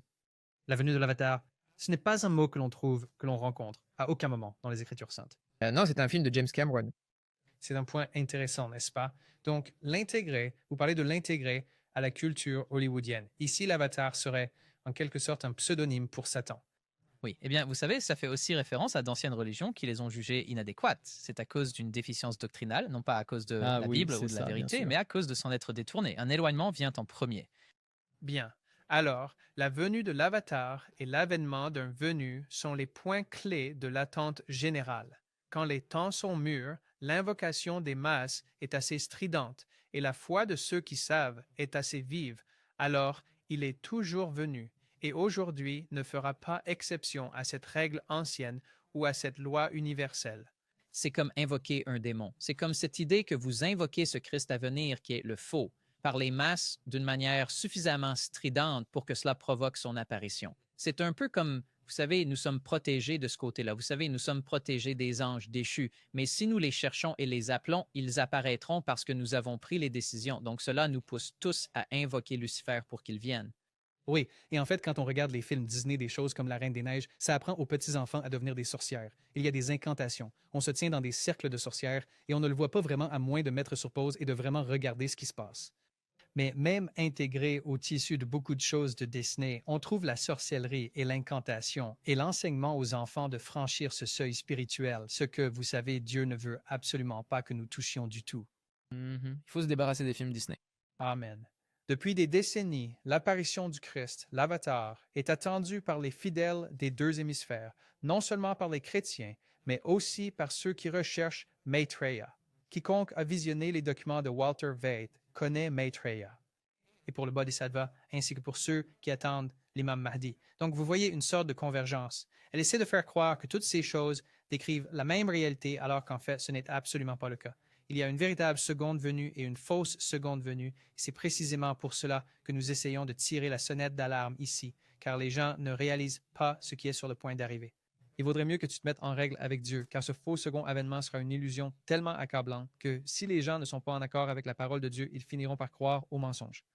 Quand les gens sentent qu'ils ont épuisé leurs ressources, toutes celles qui leur sont propres, et qu'ils sont arrivés au bout de toutes leurs possibilités innées, et que les problèmes et les conditions auxquelles ils sont confrontés dépassent leur capacité à les résoudre ou à les gérer, ils sont enclins à chercher un intermédiaire divin et un médiateur qui plaidera leur cause auprès de Dieu et apportera un sauvetage. Alors, voyez-vous comment cet intermédiaire, ce n'est même pas Dieu, mais cela fait office d'intermédiaire entre nous et Dieu? Oui, c'est une contrefaçon. C'est absolument une contrefaçon. Et que pour que cette personne puisse se manifester, nous avons besoin d'un maximum de problèmes, car leur but est de nous priver de nos propres ressources. Ils veulent que nous soyons si épuisés que nous ne regardions même plus la parole. Nous cherchons juste quelqu'un pour venir nous sauver. Et c'est peut-être ce qui semble être la perspective de l'avenir. Les choses empirent de plus en plus et nous voyons plus de protestations, plus de déstabilisation, même s'ils promettent cet âge d'or. Mais peut-être que les choses doivent empirer avant de s'améliorer.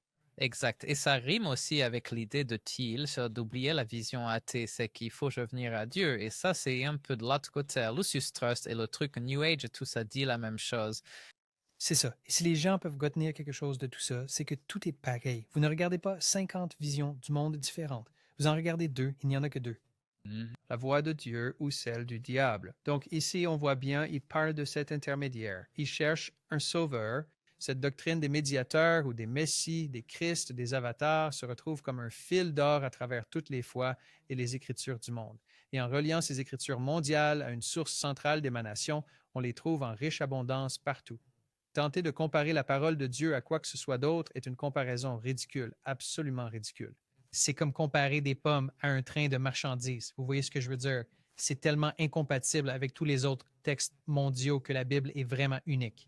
Quiconque a examiné et comparé la littérature historique religieuse peut affirmer avec certitude que les Écritures se distinguent de tout le reste. C'est juste la manière dont vous les interprétez ou non qui pose beaucoup de problèmes. C'est ça. La Bible doit s'interpréter elle-même. Même l'âme humaine est considérée comme un intermédiaire entre Dieu et l'homme. Le Christ est cru par des millions d'individus comme le médiateur divin entre l'humanité et la divinité. Vraiment, c'est tellement tordu. Oui. Tout le système de révélation spirituelle est basé, et ce qui a toujours été basé, sur cette doctrine d'interdépendance, d'un lien de conscience planifié et organisé et de la transmission d'énergie d'un aspect de la manifestation divine à un autre, de Dieu dans le, je cite, lieu secret du Très-Haut, haute citation biblique, à l'être humain le plus humble, vivant, luttant et souffrant sur terre. Partout où l'on retrouve cette transmission, je cite, « Je suis venu afin qu'ils aient la vie », dit le Christ. C'est complètement Ah non, tordu. mais c'est prendre ses propres paroles et les attribuer à une autre personne. Et les saintes écritures du monde sont remplies de l'intervention d'un être, non pas d'un être quelconque, mais de Jésus-Christ de Nazareth, provenant d'une source supérieure à la nature purement humaine. Toujours, le mécanisme approprié est trouvé par lequel la divinité peut atteindre et communiquer avec l'humanité. Et c'est la communication par ces instruments d'énergie divine que la doctrine des avatars ou des manifestations divines concerne. Donc il y en a plus d'un. Oui. Eh bien, et dans ce cas, vous ramenez le niveau de Jésus à celui de tout le monde. Donc maintenant, oui, vous avez ouvert la possibilité que celui qui doit venir ne soit même pas si spécial que ça au départ, vraiment. Il pourrait n'être qu'un parmi tant d'autres. Un avatar est celui qui possède une capacité particulière en plus d'une tâche auto-initiée ou d'une destinée prédéterminée pour transmettre de l'énergie ou un pouvoir divin. C'est nécessairement un profond mystère et cela fut démontré d'une manière particulière et en relation avec l'énergie cosmique par le Christ qui, pour la première fois dans l'histoire planétaire, à notre connaissance, a transmis l'énergie divine de l'amour directement à notre planète et dans un sens des plus précis à l'humanité. Également, ces avatars ou messagers divins sont toujours liés au concept d'un ordre spirituel subjectif ou d'une hiérarchie de vie spirituelle qui se préoccupe du bien-être en développement de l'humanité. Tout ce que nous savons, vraiment, c'est qu'à travers les âges, de grands et divins représentants de Dieu incarnent un dessein divin et influencent le monde entier d'une telle manière que leur nom et leur influence sont connus et ressentis des milliers d'années après qu'ils ne marchent plus parmi les êtres humains. Remarquez-vous qu'ils disent des milliers d'années au lieu de millions. Ces gens ne croient pas non plus à ces histoires de millions d'années. Ils savent que c'est un mensonge. Ouais, non, ils savent que c'est un mensonge. Non, absolument. Et c'est ça le truc. Quand on y regarde de près, ils ont un peu le même cadre de la réalité que la Bible a. Ça prend juste un point de vue différent. C'est inversé. Oui, c'est juste la version inversée. Maintes et maintes fois, ils sont venus et ont laissé derrière eux un monde changé et une nouvelle religion mondiale. Nous savons aussi que la prophétie et la foi ont toujours promis leur retour parmi nous à l'heure de notre besoin. Quand s'attendent-ils à ce que cela arrive? À l'heure de la paix ou à l'heure du besoin? Donc, ils viendront à l'heure du besoin en prétendant apporter la paix. Ces déclarations sont des faits historiquement prouvés. Au-delà de cela, nous connaissons relativement peu de détails. Cependant, tous les avatars ou sauveurs du monde expriment deux motivations fondamentales. Le besoin de Dieu d'entrer en contact et d'avoir une relation avec l'humanité et le besoin de l'humanité d'un contact divin, d'aide et de compréhension. Soumis à ces incitations, tous les vrais avatars sont donc des intermédiaires divins. Ils peuvent agir de cette manière parce qu'ils se sont complètement affranchis de toute limitation humaine. Ça me fait penser à un ange déchu, de tout sentiment d'individualité et de séparation, et ne sont plus, selon les critères humains habituels, le centre dramatique de leur existence comme la plupart d'entre nous. Quand ils ont atteint ce stade de décentralisation spirituelle, ils peuvent alors devenir des événements dans la vie de notre planète. Vers eux, chaque regard peut se porter et tous en être affectés. C'est pourquoi un avatar ou un Christ apparaît pour deux raisons. Premièrement, une cause impénétrable et inconnaissable l'y pousse, et la seconde est la demande ou l'invocation de l'humanité elle-même, l'appelant fondamentalement à venir. Un avatar est par conséquent un événement d'ordre spirituel qui nous parvient pour opérer de grands changements ou d'importantes restaurations. Qu'est-ce que Peter Thiel a dit à la fin ce dont nous avons besoin? Les tout derniers mots qu'il a prononcés furent « Nous avons besoin d'une restauration majeure pour inaugurer une nouvelle civilisation, pour restaurer les anciens repères et conduire l'humanité plus près du divin. » Je veux dire, c'est l'Évangile, ce que la parole de Dieu annonce comme devant arriver, mais de l'autre côté.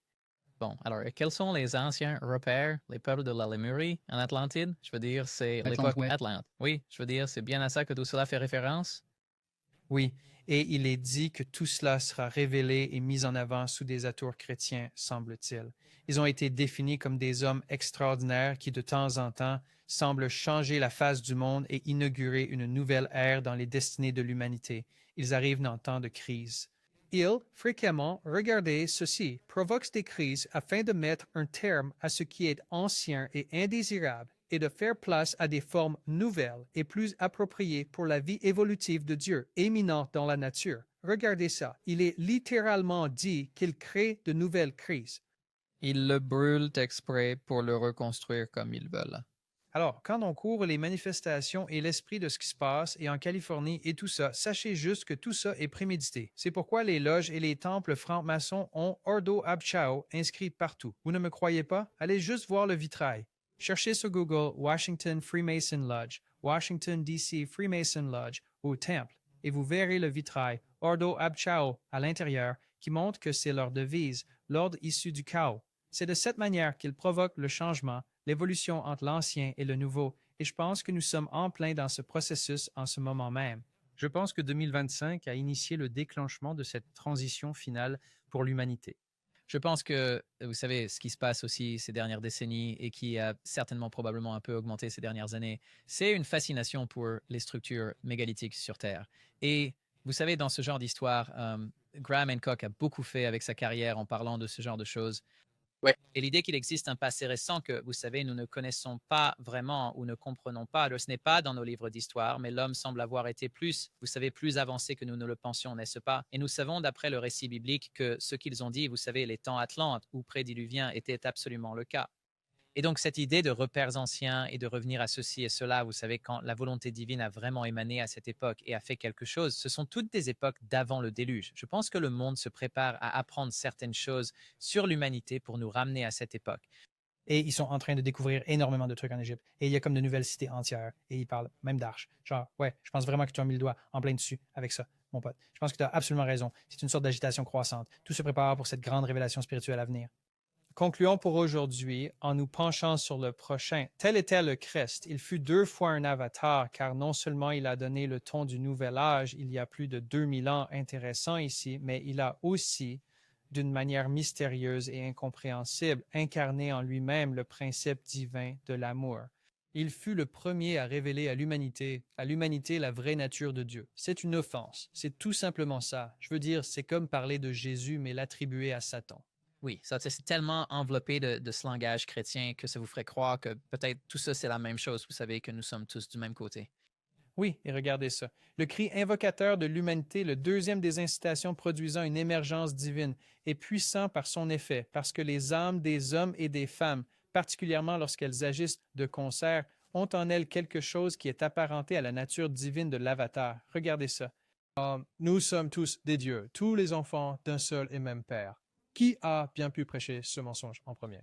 Vous serez comme des dieux, connaissant le bien et le mal. Vous savez, ça parle du cri invocateur de l'U. Vous savez, je pensais au premier avènement, parce qu'on vient de le mentionner là, n'est-ce pas, il y a 2000 ans. C'est comme quand le Christ est né, son peuple était sous une telle, vous savez, oppression sous le gouvernement romain. Et le plus drôle, c'est que, bon, ce n'est pas vraiment drôle, mais je suppose qu'il est évident qu'il cherchait le mauvais Christ à l'époque. Il voulait un Christ pour les libérer de l'Empire romain, vous savez, du joug romain, et en quelque sorte établir le gouvernement ici, sur cette terre. Et la même chose va se produire à la fin où il parle du Christ qui viendra sur cette terre et guérira les gens et apportera essentiellement le paradis sur cette terre. Mais il vient, vous savez, pour ramener son peuple chez lui, et cette terre sera laissée déserte pendant 1000 ans, puis finalement détruite par le feu avec le jugement des méchants. Alors, vous savez, c'est comme si le peuple de Dieu était piégé. Satan essaie de piéger le peuple de Dieu de la même manière qu'il les a eus lors du premier avènement, en les faisant chercher une solution temporelle, un salut temporel dans ce monde et en ce temps, et non pas en nous sortant de ce monde. Soit nous croyons que Dieu va purifier la terre par le feu, soit nous n'y croyons pas. Et d'une manière ou d'une autre, les gens vont se mettre à croire que le millénium a commencé ici sur Terre, et en viennent à penser que, par exemple, toute cette autre doctrine concernant la condition qui doit se produire, comme le nouveau ciel et la nouvelle terre, que ce n'est pas un nouveau ciel et qu'une nouvelle terre. C'est le même endroit, et parce que les gens ne sont pas familiers avec leur Bible, ils passent à côté de toutes ces autres conditions qui doivent se produire pour que le millénium puisse même avoir lieu, qui ne se déroule même pas sur Terre. C'est une autre doctrine sur laquelle nous devrons faire une étude biblique un jour, c'est la doctrine sur le millénium. Parce que d'une manière ou d'une autre, Satan va apparaître en se faisant passer pour le Christ. Et il va tromper tout le monde en leur faisant croire que le millénium a commencé, parce qu'ils ne réalisent pas qu'il est impossible que le millénium ait lieu ici sur Terre. Et toutes les choses qui devraient se dérouler avant même que le millénium ne puisse advenir, y compris ce moment où la Terre rencontrerait le Christ dans les airs, ce qui ne se produirait absolument pas avec cette fausse seconde venue. Je voudrais juste aborder un dernier point, c'est que je n'arrive tout simplement pas à croire à quel point ils sont manifestes en le déclarant si ouvertement, car c'est le cœur même de chaque société secrète, c'est ce principe précis. Chaque société secrète, chaque système secret, chaque système New Age, c'est la base, et il se trouve que c'est le mensonge originel du serpent. Donc, que vous croyez à cette idéologie, vous vous alignez maintenant avec le serpent, comme je l'ai un peu partagé, cette révélation que Dieu m'a montrée, que je m'étais aligné avec l'idéologie du serpent sans même m'en rendre compte. D'accord, donc je vais reprendre à partir d'ici, car nous allons juste conclure avec les derniers détails préparatoires qu'il nous donne sur ce qui doit se passer avant que celui-ci n'arrive. Mais il est dit, quand il viendra, il donnera le message qui guérira. Oh, vous savez, les gens peuvent critiquer Ellen White autant qu'ils veulent, mais elle parle spécifiquement du fait que lorsque Satan apparaîtra, il se promènera en guérissant les gens. Et donc, Lucis Trust prétend que ce type fera la même chose. Je ne vois aucun autre auteur donner de tels détails que Sir White sur ces sujets qui correspondent parfaitement à ce que l'autre camp nous dit. Oui, tu as raison, la franc-maçonnerie date le monde comme la Bible. On a Alice C. Bailey qui dit la même chose que Burrell's Kellen White en un sens. Tu sais ce qui va se passer avec ce faux messie, la même chose.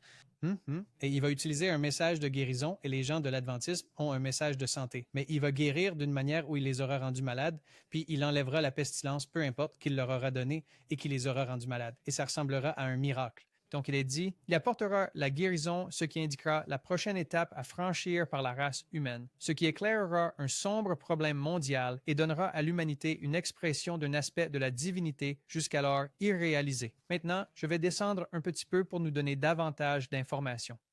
Et il est dit, la raison pour laquelle il n'est pas encore revenu est que le travail nécessaire n'a pas été accompli par ses disciples dans tous les pays. C'est très intéressant, frère Andrew, quand on entend cela, parce que cela fait un peu écho à l'idée que le peuple de Dieu a bel et bien un travail à accomplir avant son retour. Exactement, absolument. C'est l'appel au réveil dont nous avons besoin. Vous savez, nous constatons qu'ils disent la même chose que ce qui nous a été dit, qu'il y a un travail à accomplir. Donc, cela fait écho à la vérité de telle manière que vous réaliseriez que, vous savez, nous avons bien la vérité. C'est ça, la Bible est la représentation exacte du Christ à venir et de ce qui doit être fait. Oui. Et ça dit genre, d'accord, donc ces disciples ont une tâche à accomplir, les disciples de Dieu ont une tâche à accomplir. L'avènement de Satan est en grande partie conditionné, comme nous le verrons plus tard, par l'établissement de relations humaines justes. Intéressant. Donc, un système religieux mondial, ça ressemble certainement à un cadre pour des relations humaines justes.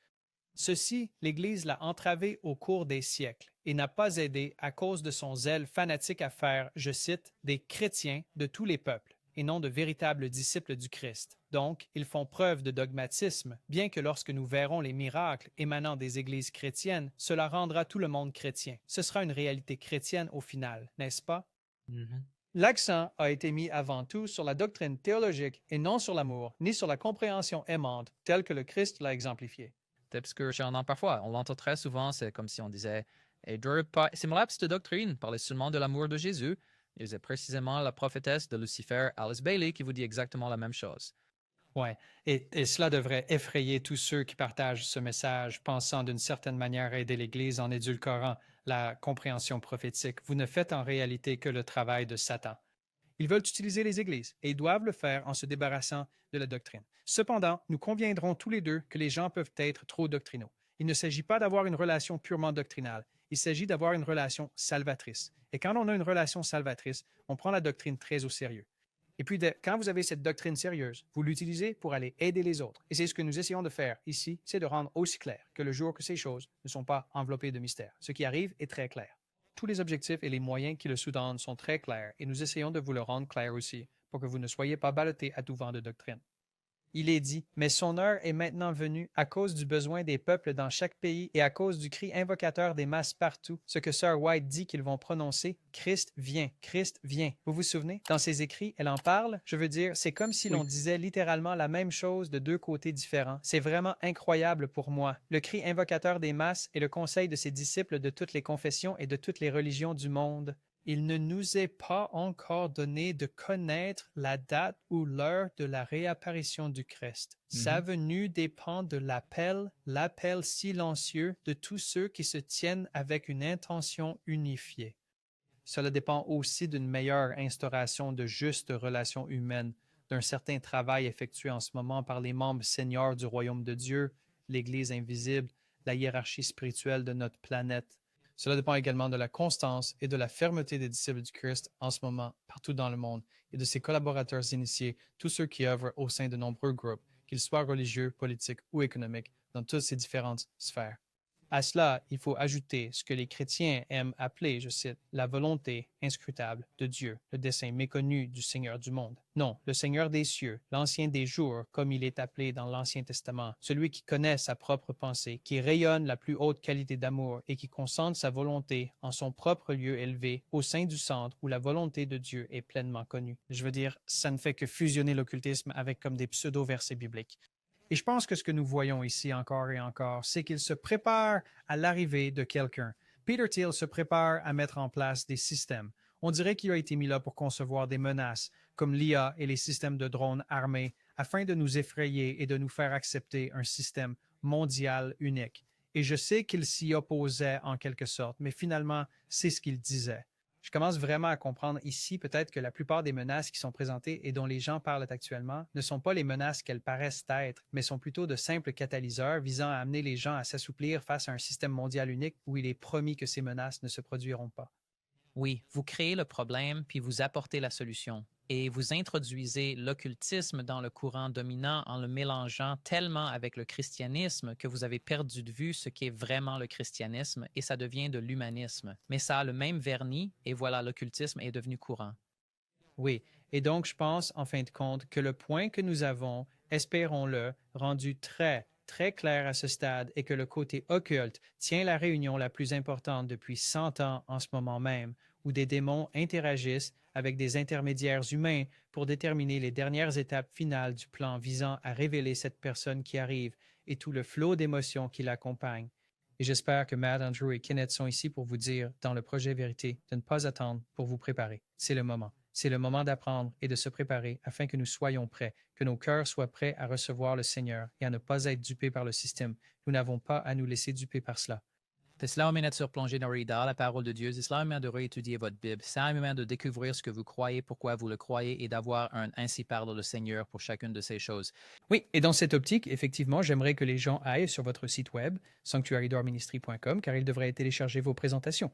Dans les prochains épisodes, en fait, nous allons approfondir la parole de Dieu, faire des études bibliques directes, parce que ce que nous faisons, en quelque sorte, c'est que nous allons dans la Bible. Nous en ressortons dans le monde en disant « Hey, regardez comment cela se compare ».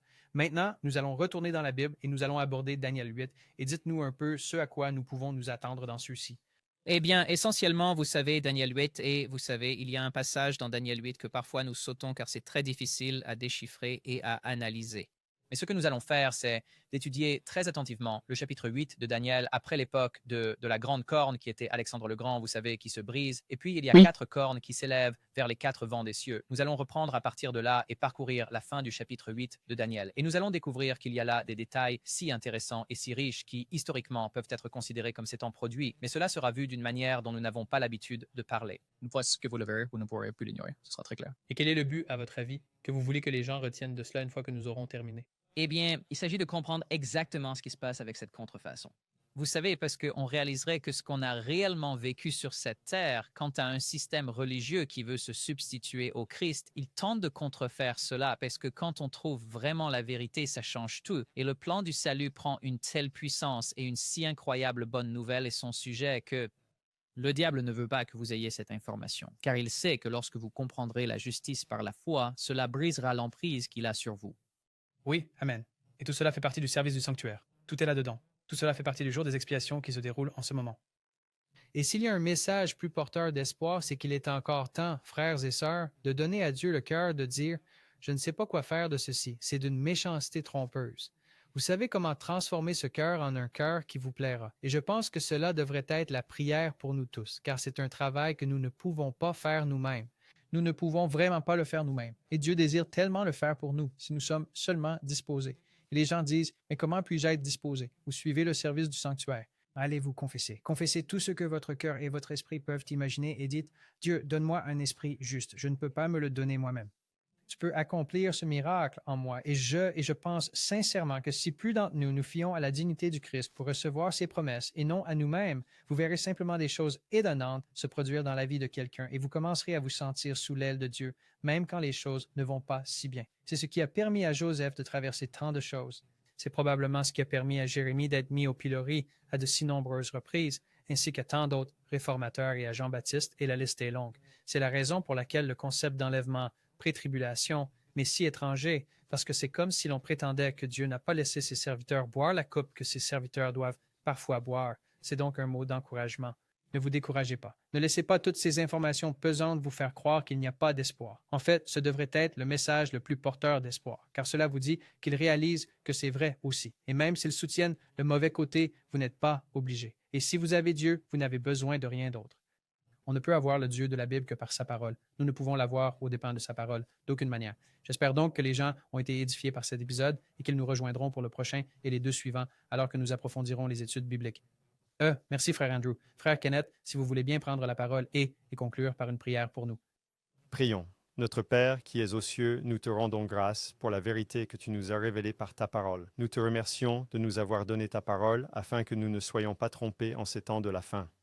Et nous prions simplement que ceux qui ont regardé et qui auraient trouvé ces informations nouvelles, que leur cœur soit touché et qu'en fin de compte, ils voient leur profond besoin de toi et leur besoin d'étudier ta parole et de mieux la connaître. Nous te demandons de nous remplir de ton Saint-Esprit pour les temps à venir. Montre-nous comment partager cela avec notre entourage. Et enfin, nous te demandons de nous sauver dans ton royaume. Sois avec nous, nous te prions au nom de Jésus. Amen. Amen.